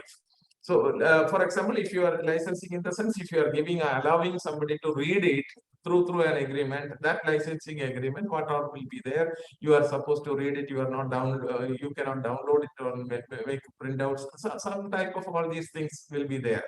Okay, so digital rights management, it's DRM details will be there. That will have to be mentioned in this. Okay, if authors are allowed to publish under Creative Commons license, then any specific license requirement shall be noted. For example, if you are wanted to publish an article in a journal, and check whether and you wanted to publish along with that in your university institutional repository also before peer review. If that is the case, the website of the journal should say that it is allowed. What is that allowed? Submission or archiving in the institutional repository is permitted. That way it will be mentioned. If they are against that policy, that also they will say institutional repository archiving is not permitted for this journal. Like that, they will mention it. So that's it. Any policies on posting of final accepted versions on published articles or on third-party repositories shall be clearly stated. That will be clear. So everything is transparent. That should be there. So they should mention their address. They should mention who are involved in that, which agency is involved, what is the copyright thing, what are the licensing methods, are you allowing self-archiving? All these things are mentioned there. Then we can say that, okay, this is a good journal. If they hide things, again, it is not. And then comes other fees. Any fees or charges that are required for manuscript processing, article processing fee or publishing materials in the journal shall be clearly stated in the place that is easy for potential authors to find prior to submitting their manuscript for review or explain to others before they begin preparing their manuscript for submission. The moment you are getting ready for submitting an article to a journal, you should find that there is some money involved in this. That should be very clearly, the cost of article processing should be mentioned there. And what is happening is initially they will say, okay, 3,500 you say, and with great enthusiasm we will be sending the article, and they will say, okay, your article is accepted for publication. So we will be feeling happy. That time you will get another mail saying that for your article we need another 1,500 rupees also for something they will say. So they are expecting, because it is already accepted by the journal and you are happy and they wanted to make use of that situation, and they will ask for another amount of some money more. So that type of situation should not come. Everything should be clearly mentioned. If no such fees are charged, that also should be clearly. Some journals will not ask for money. They are being open access and all. No, they are academic and scholarly open publications. They will not ask money from you. So that also should be mentioned there. If they are taking money, that exact amount also should be mentioned in the website of the journal. Then process for identification and dealing with allegations of research misconduct. Suppose you have done a mistake in your research. You have copied some content and your article is having around 60% of similarity. Okay, so if that is the case, what you will do? What the journal will do in that case? You have submitted the article and they found that it is having 60% of similarity. If that is the case, what the journal will do? That should be clearly mentioned. What is the penalty or what action of course of action of the journal publisher? What is that? They have to mention it. Publishers and editors shall take reasonable steps to identify and prevent the publication of papers where research misconduct has occurred. So if there is a research misconduct, it should be visible. It should be identified and it should be notified to the person and what action they will take. This has happened many a times. So what we will do in our case, in my case, what I have seen is one person has copied an article without the knowledge of the original guide, and then he published it in a journal which is being published from outside. Later on, after some 5 years, somebody complained that this article is copied from some other things, and this has come to the original guide. He never knew that this fellow was copying it.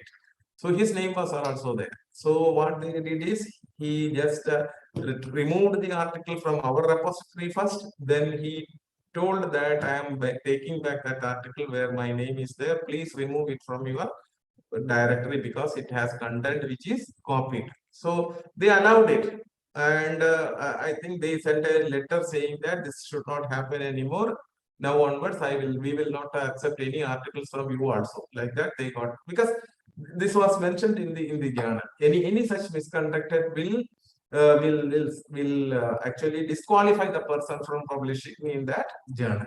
So that also was written there. That's why he has disqualified from publishing in that journal. So these type of things it can happen. So or the prevalent to prevent the publication of papers where research misconduct has occurred, including plagiarism, citation manipulation, or data falsification or fabrication, among others. All these should be written in the website. And then publication ethics. A journal shall also have policies on publishing ethics. These should be clearly visible on its website and should refer to journal policies on authorship and contributorship, how the journal will handle complaints and appeals. Suppose one person is saying that I have got involved in the preparation of this article, but they have not included my name as an author. This complaint is reaching the publication. Then they will take a noting from the original author who has not included the person.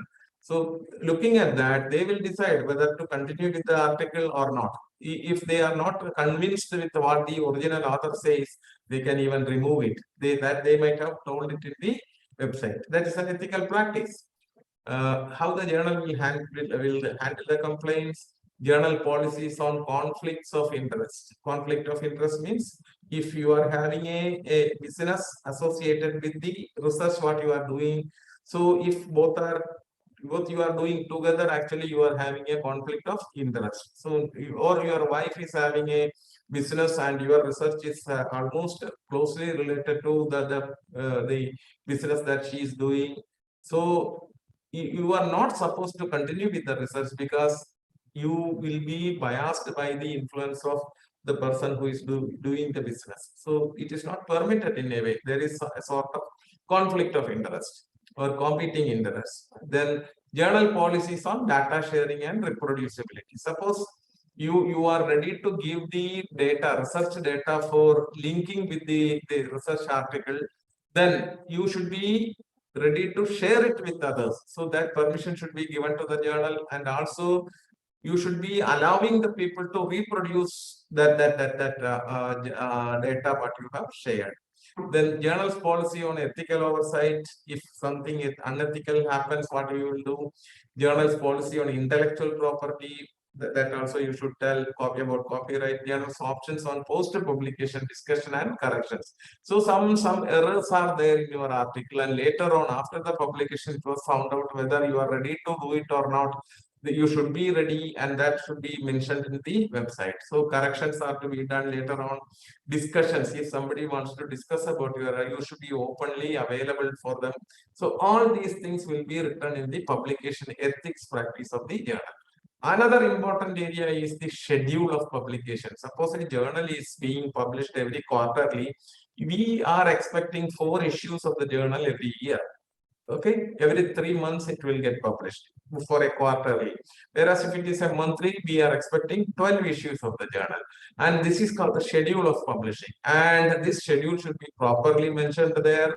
And it should also publish based on that periodicity. You are not supposed to err in the periodicity of a journal. Okay, so that should be mentioned very clearly. Nowadays, because it is online, the moment they get an article, they append to the original journal, and there is no periodicity. Volume number and issue number also are missing. Only page number is there. So like that also many journals are getting now published because it's online. Anything they can do, manage it easily. So there is no schedule also for some particular journal. Then access, the ways in which journal and individual articles are available for readers and whether they are associated with subscription or paper review. So how it is accessible, the journals, sorry, not the journal, the articles, how they are accessible, whether it is openly available or partial hybrid journal. It is hybrid means some are open, some are not open. So like that, whether it is like that or what are the methods, whether our article is going to be in the open mode or in the closed mode, all these things, it should be mentioned while accepting the journal article. Then archiving, it's very important. Why it is very important? Because see, you are giving your research result to a journal and they are showcasing it, and one fine morning their server becomes dead or some natural calamity occurs, tsunami or something like that occurs, and the server is gone. That means whatever you have submitted is gone. From many places, people might have submitted articles to this server and they are all gone because of this natural calamity. Shall it happen like that? No, it should not be happening because see, in the case of Google, your emails are always there. Whenever you open your account, even after years also, when you open it, actually nothing will happen. It will be remaining there. Anytime you can open your account and then see it, because Google has multiple mirror sites for your emails. That is why it is remaining there. So same way here, the journal content should be placed in certain archival mechanisms like clocks and PubMed Central. So there, if you keep, no, it will remain. They have multiple servers and then they can keep their things in a proper way. In the event of journal is no longer published, shall also be clearly indicated. If the journal stops its publication, then also they may not retain the server. They will stop doing this, but it should be available in the archives somewhere so that you can still access your article. This has happened many a times. A journal all of a sudden stops. Then who will take care of the server and all? So it is not possible. So what they do is they will adopt an agreement with the clocks or PubMed Central, and these articles will be properly maintained in the archive of these agencies, clocks agencies or PubMed Central. And then again, also even after the stoppage of the journal, the articles will be available for access. Then revenue sources. How do the journal is being run? What is the final? For any journal you need money. Without that it is difficult. You have to maintain server space, URL. All these cost money. So if that is the case, how do you get the money? So business models or revenue sources like author fees, subscription, advertising, reprints, institutional support and organization support shall be clearly stated or otherwise evident on the journal's website. It should be clearly stated.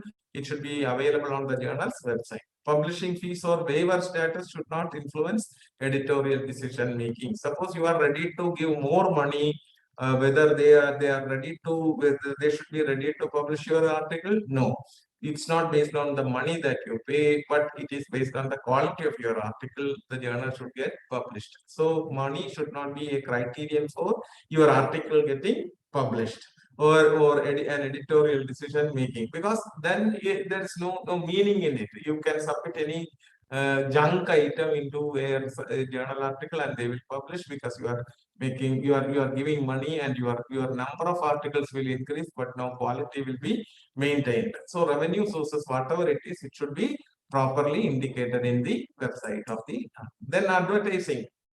So suppose your institute is ready to give advertising Whether they will allow you to publish your articles, no, it should not happen. So where from they get advertisements, and a decision to take a journal article for publication should not be biased by the advertisements that you provide or your institute provide. That is what, and that should be mentioned. We will not take advertisements from agencies whose article will be published by us. No, that has to be mentioned properly. And that's the advertising policy. And then direct marketing. Suppose you are involved in the marketing of articles or the journal as such, you are doing it for some particular journal, and then they are ready to publish your article. No, that also should not be allowed, and this will be available in the website of the journal. So these are the some of the issues which will allow a journal to be identified as a good journal. So hope you understood it. See, these features will be mentioned clearly in the website of the journal, and what scholars should do. This is an advice part from my presentation. From the very beginning, be organized in your research. What does it mean? Organized in the sense, many people they just collect things, they just keep things at many places, they do something or the other. Finally, they will go here and there, they don't understand what you are doing, nothing doing, then it will be very difficult, very difficult. So what can I say is, you have to be very clear about the objectives of your research, hypothesis of your research, everything you have to be very clear. Don't jump into a topic simply because the title is fancy or your guide knows about it. Nothing like that. You should be clear about the objectives of your research. What exactly? So, see, if you want to go somewhere, you should know where exactly you should go. If you don't know where you will go. So basically, that is what an objective is. Objective of the research. What exactly I am trying to find out, that you should know very well. First thing. Second, what are your assumptions? In that topic itself, what are my assumptions? That are your hypothesis. That should be mentioned. You should have a clear idea of it. Two things: objectives and hypothesis. Make sure that these are clear. Maximum clarity is there for this. If this is the case, you can, prior to that, this itself, you can start searching for literature using multiple keywords and its synonyms. With the synonyms and keywords, you start searching for literature, and then you will get lot of literature. Don't gather everything, never do it, but gather those which are important, articles which are important. That too, full text, if you get, well and good, you collect them. When you collect them, you have to keep it in a place where this is safe. Okay, it is safe. So there are softwares like Mendeley, EndNote and all, there you can keep this intact. What is the importance of keeping this intact? Anytime you want it, you can retrieve it back. You can get it back very easily from Mendeley and EndNote. So you can keep it there. Then all the full text also you can keep there. Don't keep it outside. They are giving you 2 GB space for free archiving of your articles, full text articles which you have downloaded. So you can keep it over there. And when you give a keyword, those articles will come down. Okay, so that way these reference management things are helping you. So learn techniques of reference management, bookmarking, checking of plagiarism, and research data curation. So I will tell you, when you start, I already told that you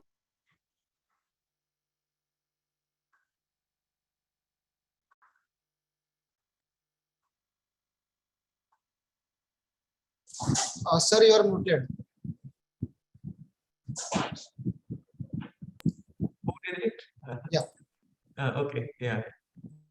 So the research writing starts, as I told you earlier, from the very beginning. That the first article that you downloading for reading, no, that also is required for your write-up.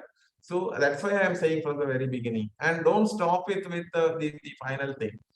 Still at the last end also you can search for the latest literature, because the people who come to your YOC may be knowing better on your topic, no, they will be knowing, and then they will bring that to your notice, saying that something has got published. So even till the last date you can collect a literature, and then you can continue with that. So you need mechanisms of reference management, bookmarking, checking for plagiarism. Why I am saying checking for plagiarism is very important. See, people think alike and people can write alike. Similar way they will write. So even if you have not copied anything also, when you write something, it can be similar to somebody's writing. So what you can do is the moment you finalize a paragraph or an entire chapter, you can submit it for plagiarism checking. Same way, at the same time. There is a software called Grammarly that is even allowing you to search for literature. That's the moment you type something, a sentence, that time itself it will go search and find out similar sentences. So it gives you a lot of freedom to write on your own, and then that is a must thing. And do not go by dubious methods at any stage of research, and don't do anything wrong. You should know that this is what I wanted to do, and that only you should do. Never, because later on, if it is found, very difficult later on. So as far as possible, hold on open access policy. Understand the guidelines for ethical research in the beginning itself. So you should know about that. So this workshop is very good because you are coming to know about all these things in the very beginning. Those who are just jumping into the research process, for them this is going to be an exact eye opener in the beginning itself. So as I say, be on the safer side. By being this, you can be on the safer side. This is what the preliminary thing about a good journal, how to identify a good journal. So this presentation helps you, whatever I have told. No, you whenever you get an invitation to submit an article to a journal, you go to the website of the journal and go by these points, whether it has a proper address, they taking money, what are their policies for archiving, what are their policies for referencing, everything, copyright, then intellectual property right, what are all they saying? And when you read it, you will understand, okay, this is going to be a good journal. Then I will try to publish it. So that's how you have to do it. So there are certain journal finders also. I will come to that soon. I will come to that. So this is the preliminary thing about it. Now I will take you to the UGC care list. UGC care list. Somebody, let me know whether somebody has taken on this topic. UGC care list. Anybody? No, sir. No, sir. Okay. So if I am taking you to the UGC care list. So in fact, this is actually a product from Maharashtra only. UGC care list is actually from Maharashtra. Pune University is the agency. Yeah. What has happened is, as I told you earlier, people were publishing in bogus journals, and a lot of issues were found out even by the present UGC chairman, and along with some people from the library science department, especially Madam Shubhada Nagarkar. She's a teacher in library science from the department of our university, your Savitribai Phule University, Savitribai Phule University. And she got involved in this. They wrote articles on that. Then they convinced the UGC that this is happening. So they came out with this particular a project called the Consortium for Academic Research and Ethics. So they identified certain protocols to be a good journal. Identified certain protocols to be a good journal. That's the idea. You understood what I am saying? Some minimum qualities required for a journal to be considered as a good journal, and they are not publishing that quality. Okay, if they publish, what will happen? People will try to accommodate it. So they are not publishing. So suppose you wanted to add a journal into UGC care list. If you are from a college, your college IPSC should decide that this journal is a good journal, first thing. Then they should send it to the regional committee. I will show you which is the regional committee. And the regional committee should accept that this is a good journal. Then it will go to the national committee at the care. There they will decide looking at the various factors. I told you some protocols, and then if it is acceptable, they will add that journal into the UG. Then only you are supposed to publish it. And if you are publishing only in those journals in the consortia of academic and research ethics, that only will be considered for a PhD evaluation and also for your career advancements, okay, or for further future appointments and all. So this is what it is, and here this is the interface ugccare.pune uni.ac.in unipune.ac.in, and this is the website, and you have to join. You can join here, register your name, and later on you can log in like this and click here and say login. So I have logged into the account of mine in UGC Care, and you can see here when I join here, I'll go to the home, and here I have joined. That's why this logout is seen here, and it says these are the messages from our UGC chairman and all the details are there, and here there is two lists are there. UGC Care List Group 1. Group 1 journals means those journals recommended by the teachers of the universities and colleges, which go by the protocols. So journals found qualified through UGC Care protocols. Those journals are, they can be either Indian journals or journals from abroad, whatever it is, but you have to recommend it. And when your recommendation reaches the university, this UGC Care List, they will see whether these journals are good and bad. Then you can see now here it says will be 10th June, you can submit your recommendations for journals. By 10th June, whatever you submit, no, they will consider for adding into your UGC Care List. So when you click on this, you will get those journals, sorry, not that one.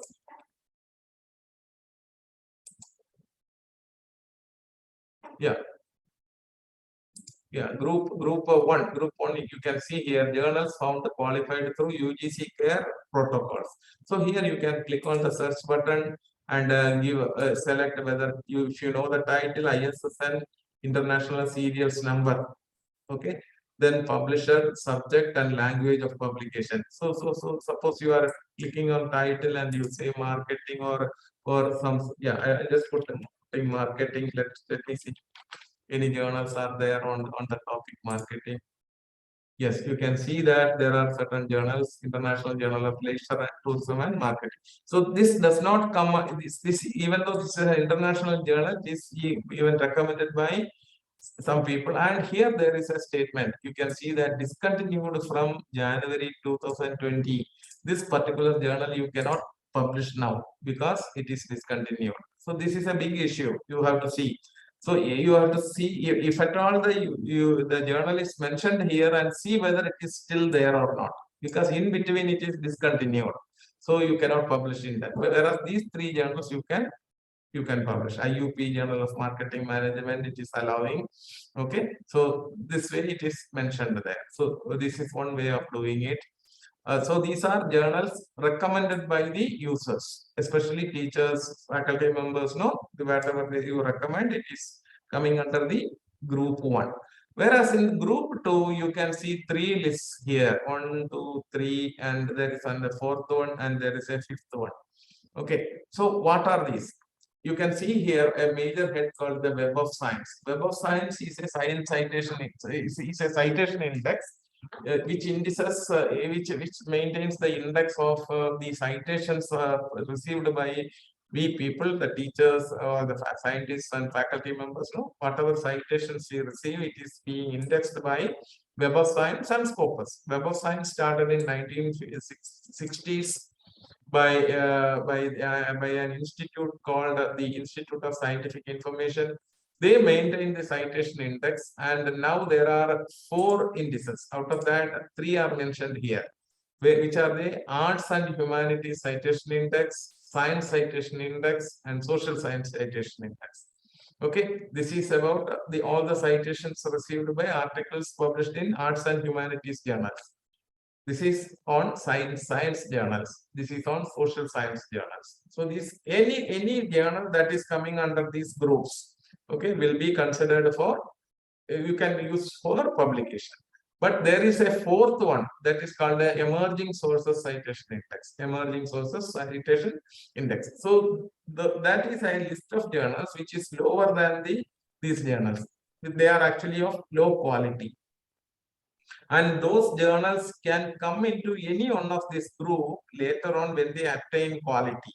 That is done by the Web of Science. So Web of Science will add the journals in the fourth list into this any one of this list when they attain some quality. Similarly, a journal in any one of this can also come down into the emerging sources citation index when they come down in their quality. That also is there. So that way, both way it can go down. So journals which are in emerging sources citation index never will be considered. So use journals from these lists. You can click open on, and then you can search for it, and then this is the journals master list of the Web of Science group. And here you can put a keyword, and then you can identify a journal and publish it. This is the entire list of journals. You can identify a good journal and publish it. Okay, I will show you a journal finder also later. So that's it. And here there is something called a Scopus.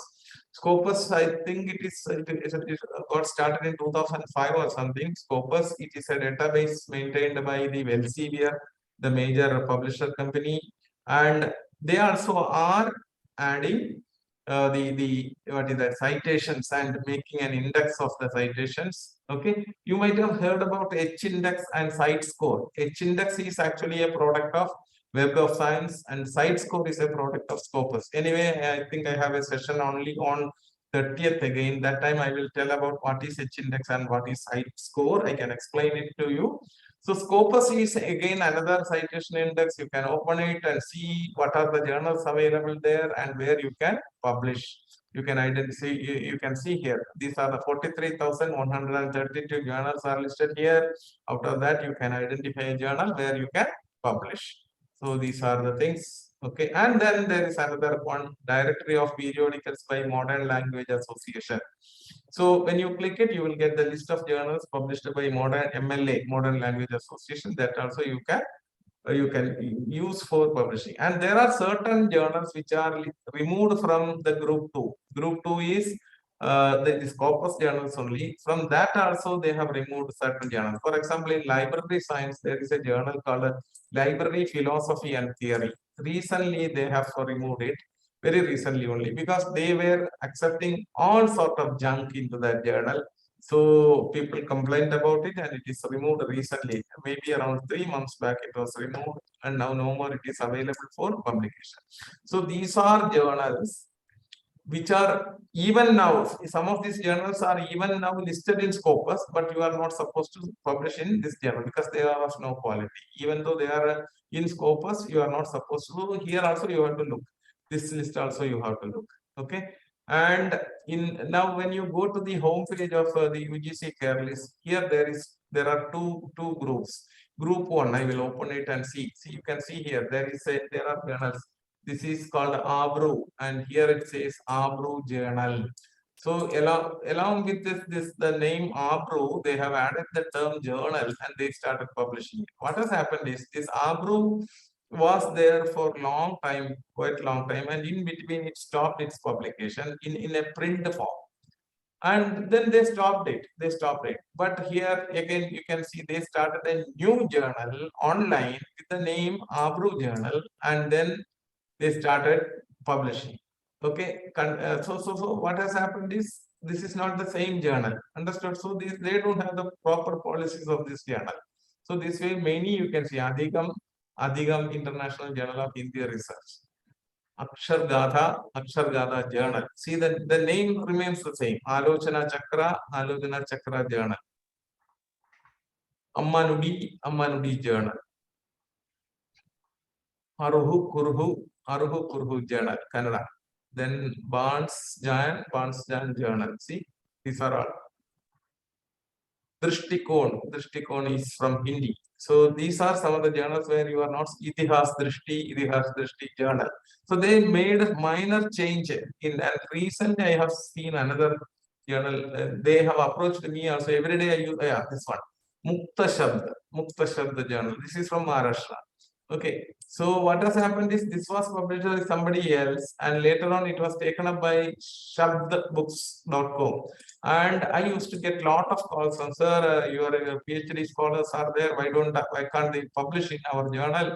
We are listed in UGC care list. That like that I used to get. Then I searched and found out that This is a bogus journal. It is not an original journal.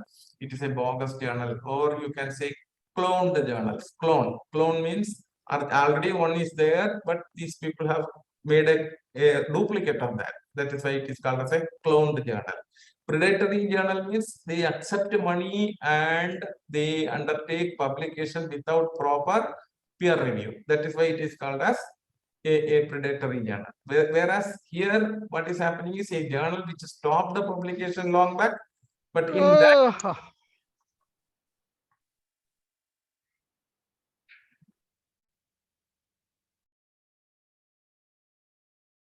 in that somebody has started a new journal that is called Mukta Shabda Journal. Okay.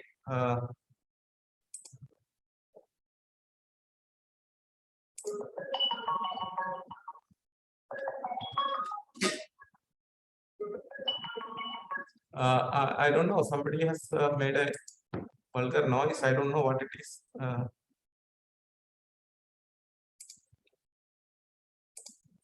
Hello, Snaugare, are you there? Yes, sir.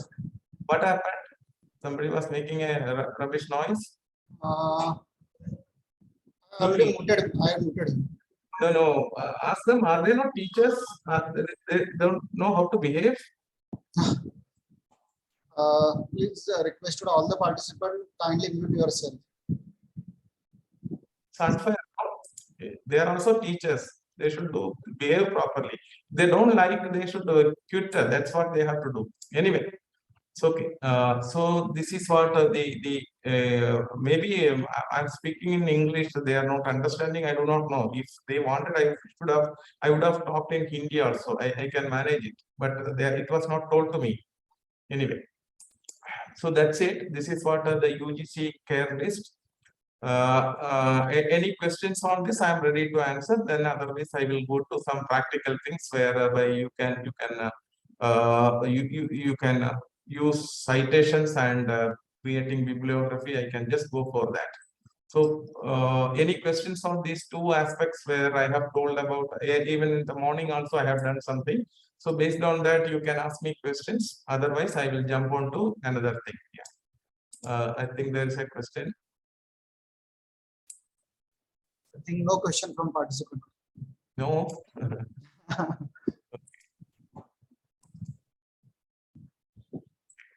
So if that is the case, what I will do is I will just start with another presentation on presentation in the sense I would like to show them how anybody has taken on this mentally. Has somebody told us? No, sir. That we have scheduled on 30th only. 13th. Okay. Somebody is there. Yeah. Okay, then I don't want to. What I will do is I will take up MS Word and show you how. Yes, sir. Yes. How to escape the problem of plagiarism by providing proper citation and bibliography. Yes.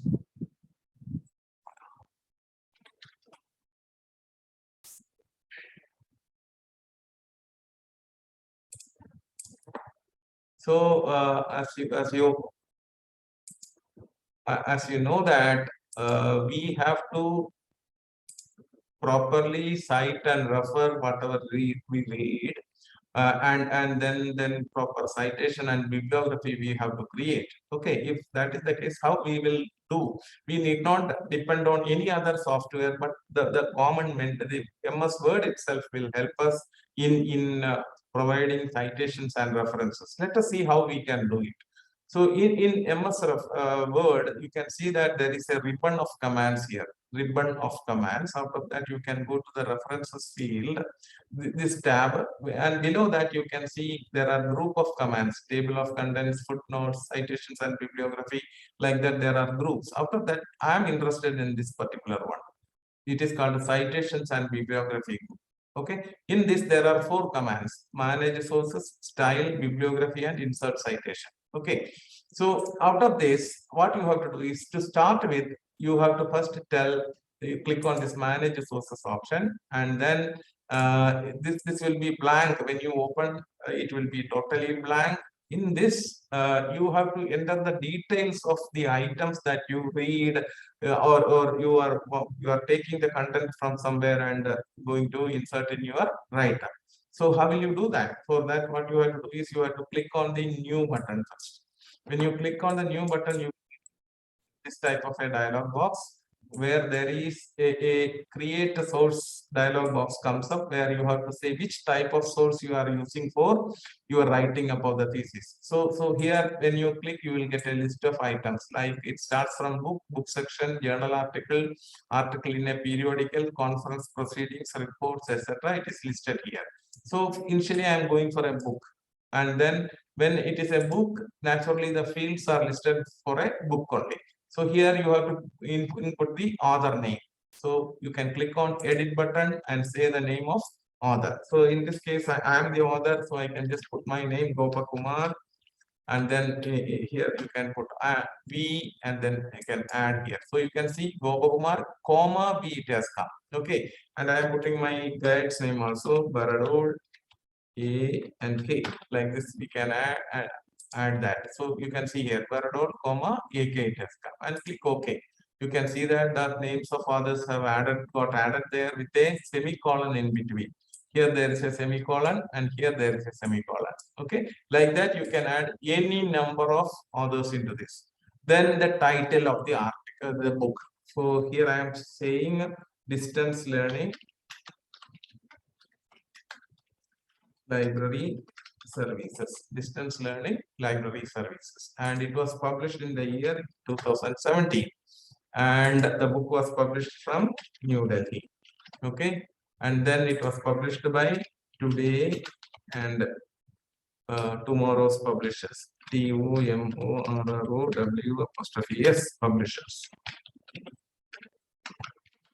like this. And any other items are required, any other fields are required. If more fields you wanted to incorporate, you can just click on this, so that you can see this red button shows that they are mandatory things, whereas here there are many other things which you may include, but it is not mandatory for a reference list. And then click OK. So that means you can see here it has got added here. Then again another one, new. This time it is a journal article. If that is the case, all of a sudden you can see changes have happened here, and you can add the names of authors by clicking on this edit button. This time I am putting the name of some other authors, V and Radha V, and then D K, and so any number of authors we can just add like this, and click OK. You are adding that and click OK. So all the three names are here. Now I'm just titling the title of the article is Information Literacy of Librarians in Mangalore City, colon a survey. So it was a survey, and based on that this article is written, and it was published in Indian Journal of Academic Librarianship. That's it. And then it was published in 2014, and it appeared in pages 123 to 129.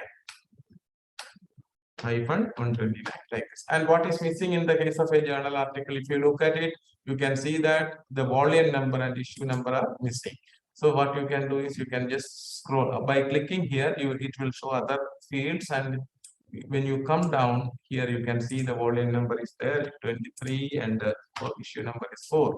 Like this you have to add, and the star mark shows that they are mandatory or recommended fields, and click OK. So you can see that it comes up here. So two things we have added. One is a book, another is a journal article. We will go for a conference proceeding. Okay, so click on the new button again, select this and click on the conference proceedings, and then click on the edit button for adding others. This time it is again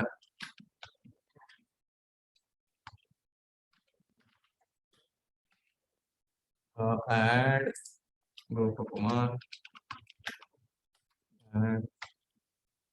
So we together have written a conference proceeding paper. That time it was information literacy, a skill required for 21st century.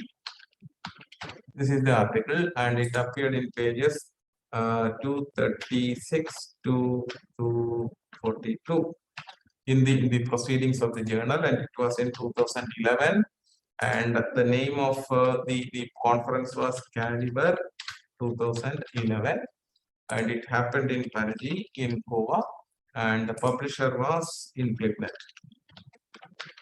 Okay, and if you want more, you can just click over there, and any other item. The red marked items I have already entered, but anything more, if you want, you can just add it and click OK. So that also gets added there. Now, finally, I will go for a government report.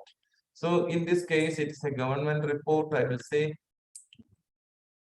yeah, report only I will say, and here the author is this time it is government. So if that is the case, if it is a government, you have to add it as a corporate author. So click here and say Goa, comma, government of. Okay, and title you can say survey of the information literacy of librarians working in colleges in Goa. A report. Then it was done in 2017.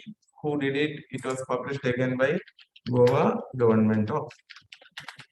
Don't type it as Government of Goa, because then all the Government of will go off, will come together. So Goa, if it is there, and Kerala, it is there, no, it will go to the concerned fields under the what is that letter G and K, and it was published from Panaji. Okay, so that's it, and then you can click OK. So like this, we can add any number of items into this, and then click close. That's it. So we have done. Now what you have to do is when you start writing. So I am just trying to write some article.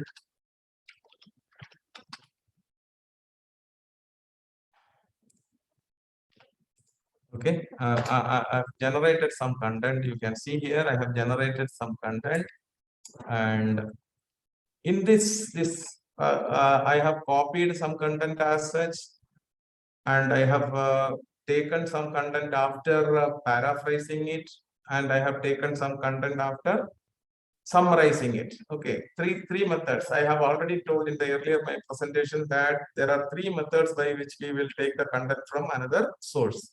So what are they? One is copying as such, Control C, Control V, or we can call it as quoting, QUOTING. So in the case of quoting, there are two methods. Within quoting itself, there are two methods. Okay, that I am going to show. Then after quoting, there is another method is paraphrasing. What does it mean? You read the content and write it in your own language. That is called a paraphrasing. And after reading some lot number of pages, you are writing minimum only, then it is called the summarizing. So how we will manage citations and references? We have to think about it. So initially, I am telling that this paragraph I have taken from the government report. So I will just highlight it to show you. I will just give a color, like some color I have given. So this paragraph actually I have taken from the government report.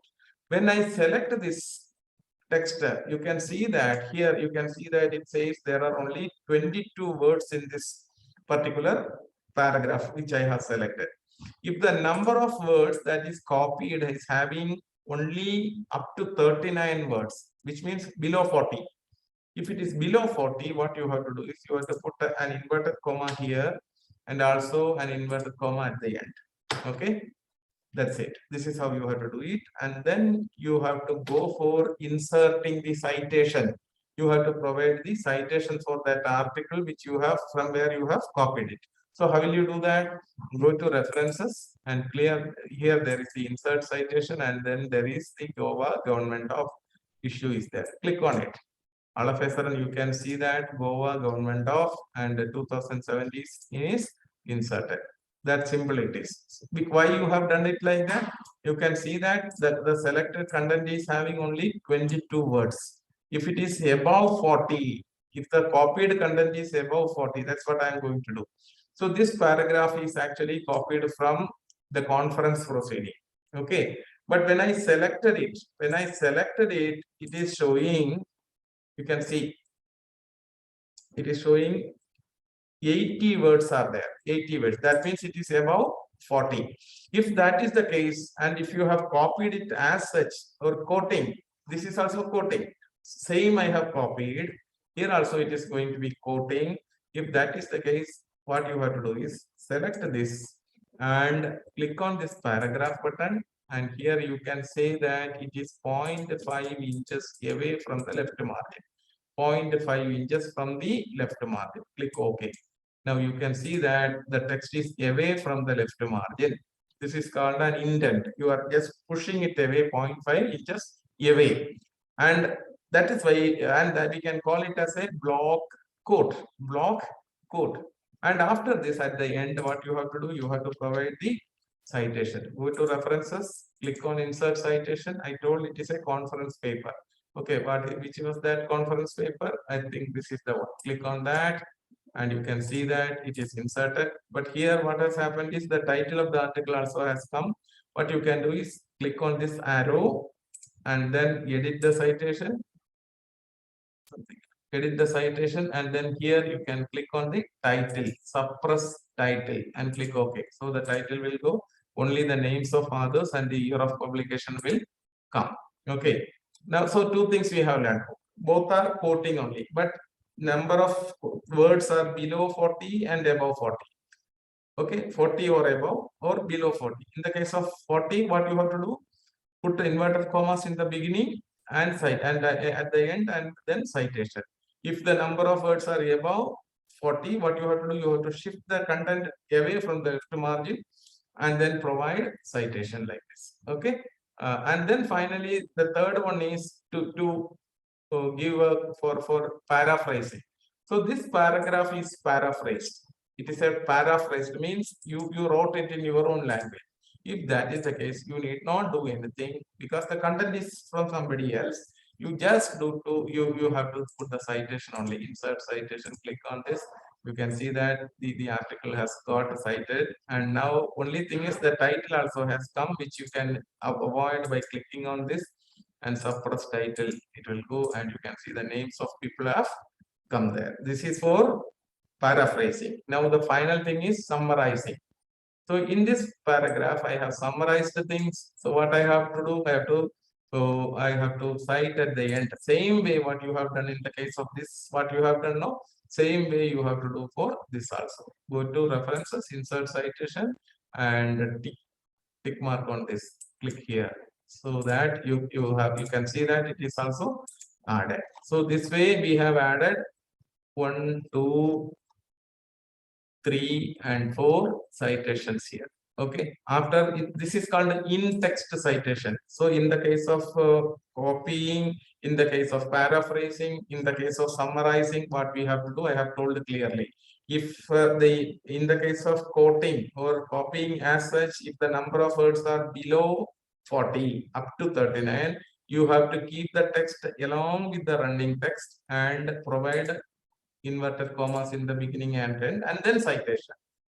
And in the case of copied content, if the number of words are above 40, you have to keep it away 0.5 inches away from the left margin with the citation. And if you are writing in your own language, that is called the paraphrasing. Even if the number of words are any, what you have to do is just provide only the citation, because the content is not yours. And in the case of this particular thing here, what we have done is, this is paraphrasing.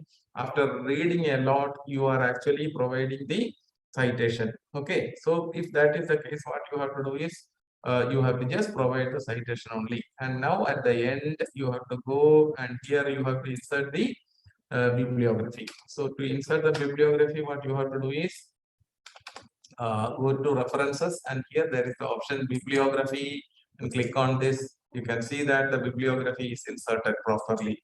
Okay, and this is very simple. This way you can add all the bibliography in. And after that, if you add one more, you add one more item into this, no, that also. So we will try to add one more thing. So click on manage sources, new. This time again it is a book only. I'm just typing the book. I'm putting another name. I'm saying Satish Kumar. And the sorry, I have to use this edit button. Click here, Satish Kumar K, and okay, click OK, and then title is information literacy. Okay, and it was published in 2019. It was published from Kolkata by Sage Publishers.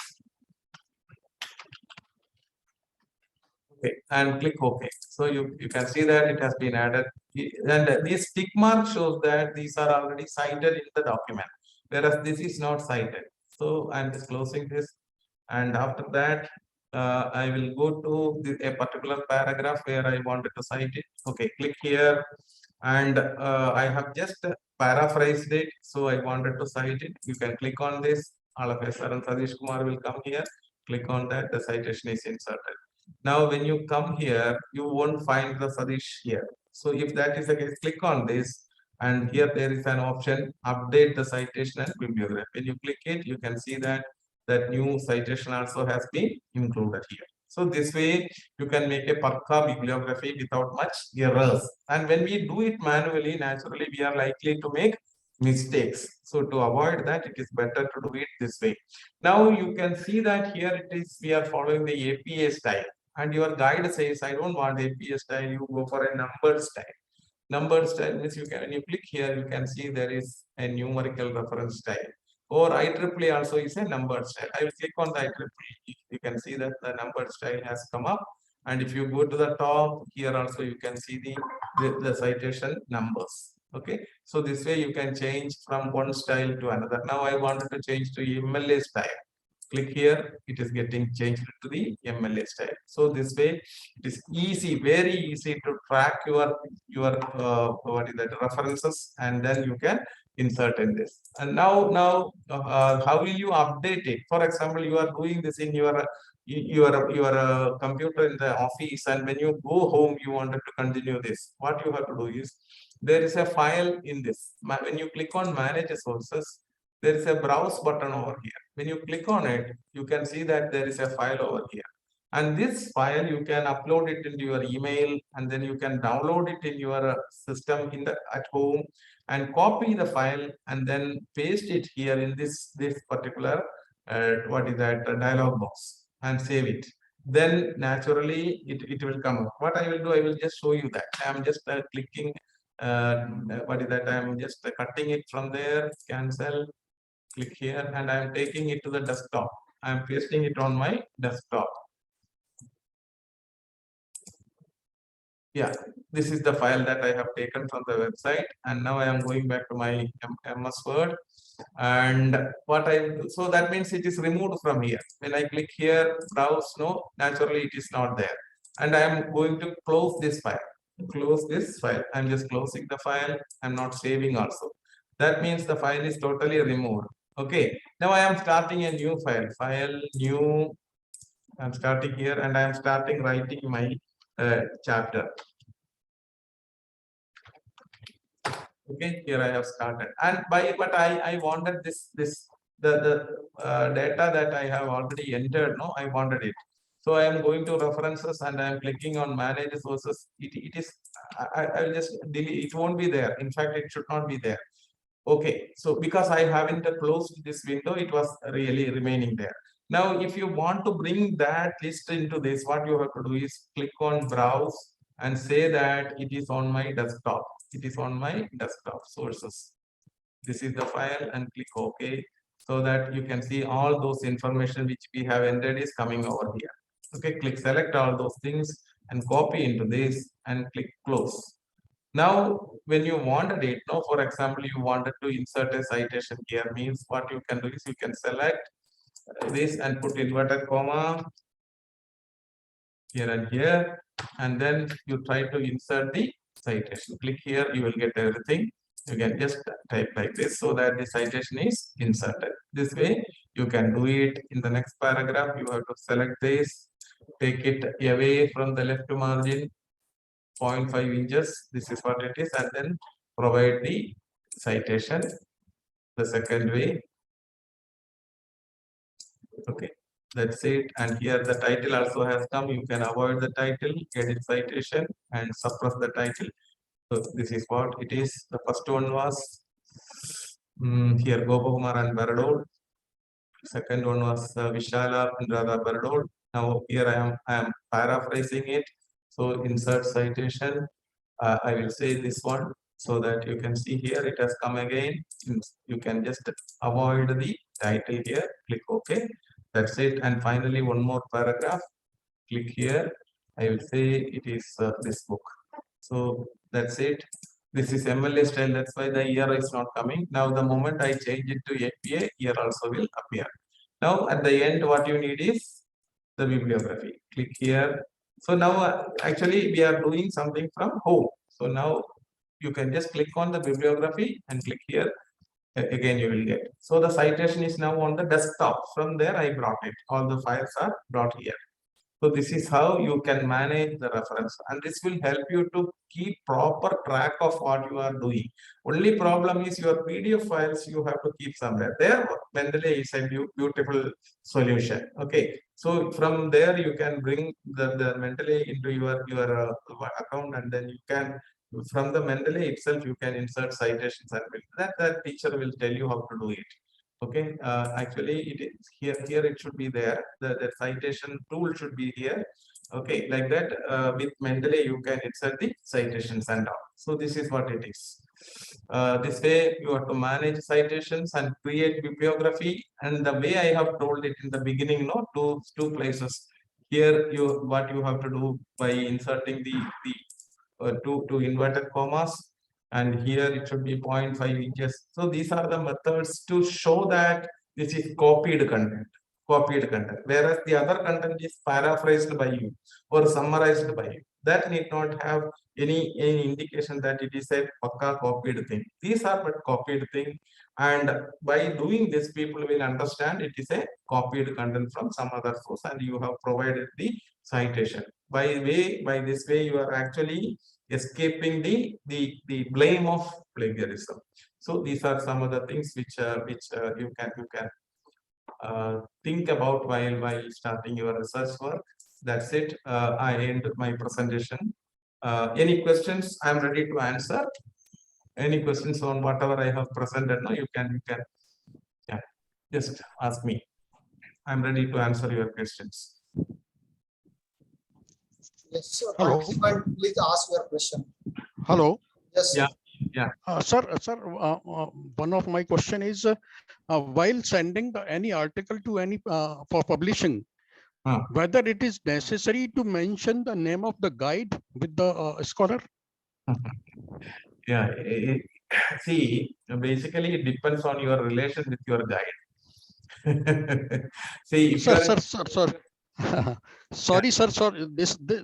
This question is actually I tried somewhere and they are asking double money for that.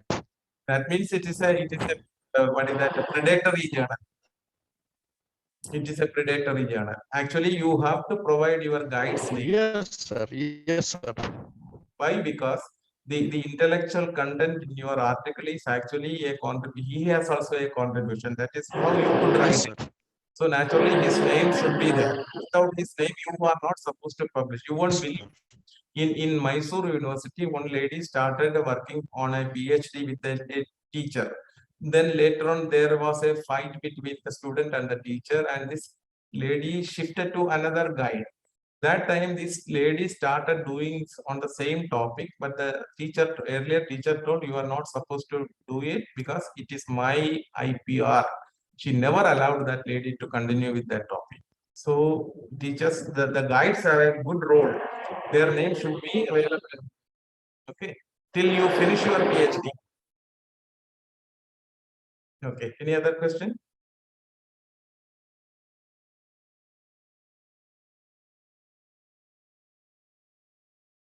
Anyway, next day when I come, there will be more questions because it is regarding H index and other how to calculate it. So I have one question.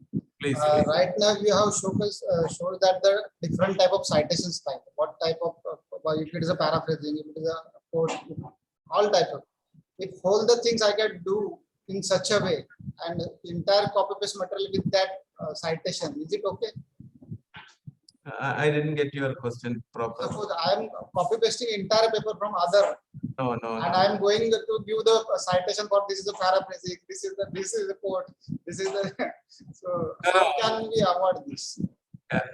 One fellow came to me and asked the same question, that he has written an article, 85% is from somebody else. Okay, but everywhere I have provided citations and references everywhere. So there is no question of what is that plagiarism and all. 15% is my contribution. Then I asked him, so are you expecting that only 15% of research you have done? It's not that way. You have to do the major research work and then you have to publish it. So it should be 85% of contribution from your side. 15% okay, you can take to corroborate your ideas. Whatever you are saying, no, it should be supported with some arguments.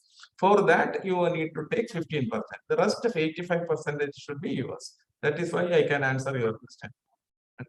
That is true. That is true. So that is the main purpose for this conducting this research and publication ethics coursework.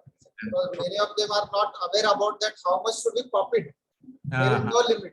Only title is unique, other things are copied. So these are the things happening while I'm checking the plagiarism. I do have the access to the original. Whenever I'm checking the entire text is copy paste and title is unique. So it is quite difficult to provide the originality certificate. So this is the case. So if there is any question from the participant, you can ask me. Otherwise, we can stop here. And sir, I very happy that one more time I am able to listen you, and it is above the expectations, sir. Simply, whatever point we have discussed, whatever you have discussed in your whole the session, first session and second session, you touch upon each and every aspect of that research and publication ethics. So it is a very nice session for me. I don't know what others are understanding, but I personally feel it's opportunity. It's I'm lucky person that have you with us for this today's session, and definitely on 30th also we will have the opportunity to learn from you. That will be a nice opportunity because I have prepared a lot on those topics. In fact, I'm actually writing a book on that. That's why. Yeah. So lots of things. I had a discussion with Vimal Kumar sir only. He only suggested me to contact the Gopa Kumar sir. He will definitely guide you and he definitely help you. So who it was? Vimal Kumar. From Kerala. Dr. Kerala. Yes. Mahatma Gandhi University. Okay. Yeah. So from the participant only, Prachi Patil, she is one of the research scholar. So I would like to request her to please propose the vote of thanks. Prachi madam, are you there? Yes. Good afternoon, all of you. Myself, Prachi Patil. I am a research scholar of KBP College, Vashi. It is a great pleasure and honor to me to propose vote of thanks to today's resource person. So, firstly, I would like to thank Ramakant Nogare sir for giving me this opportunity to propose vote of thanks. I would like to thank today's resource person, Honorable Dr. Gopakumar sir, for these great and informative sessions. In first session, sir gave us a very nice presentation on publications, in which he included the points that why scholars publish their findings, traditional publishing scenario, how to find open essay journal and articles, publication ethics, plagiarism, authorship issues, and so on. In second session, sir, you have gave an excellent presentation on identifying good journals for publishing, in which you explain a principle of transparency and best practices for scholarly publications, what scholars do in research, UGC care list, etc. And also the citation, and also you explain the citations and bibliography. In this entire two sessions, you have explained all the points very nicely with giving so many examples and by going through the various links too. So thank you so much, sir, for sharing your deep knowledge with us. These sessions will be definitely helpful to us, helpful to all the participants in their research career. I also thanks to all the participants who sincerely attended nice sessions. Thank you, all of you. Thank you. Thank you very Thank much. you, madam. Thank you so much, sir. Thank you. Thank you. Requesting all the participants, please fill the feedback and attendance link. Thank you so much. So tomorrow we will start with 10 a.m. only. Sorry, not 10 a.m., 11 a.m. only, because tomorrow we will have only two sessions. That is, one is for the statistical tools analysis, and another one is plagiarism checking. That's definitely I'm going to take the lecture for first time for the PhD students. I already take the lecture for other participants, not for the PhD students. I have taken the lecture for the faculty members also, but the first time I'm going to take the lecture for the PhD scholar on the plagiarism, and I will demonstrate you how to detect the plagiarism on live demo. I will show you. So first session will be conducted by the Dr. Mule sir from KC College, Mumbai. He will going to demonstrate the statistical tool, how to analyze the data, and statistical SPSS software also might have he may be demonstrate tomorrow. So please be there, because these are the practical session we have started from today. So you have to attend all the session, otherwise it will be quite difficult to understand this whole concept. Okay, so I will going to share with you the attendance link and feedback link. Please fill those. And one more announcement for that internal assessment that we are going to conduct 20 marks objective exam. That will be going to happen in the next month only, on 8th May, most probably on Sunday. We will give you the 1 week time for that objective type exam, and then we will share with you the question paper. We will conduct through the Google form only. Okay. If there is any doubt, you can ask me. Otherwise, we will stop here. Participant, if there is any doubt, you can ask me.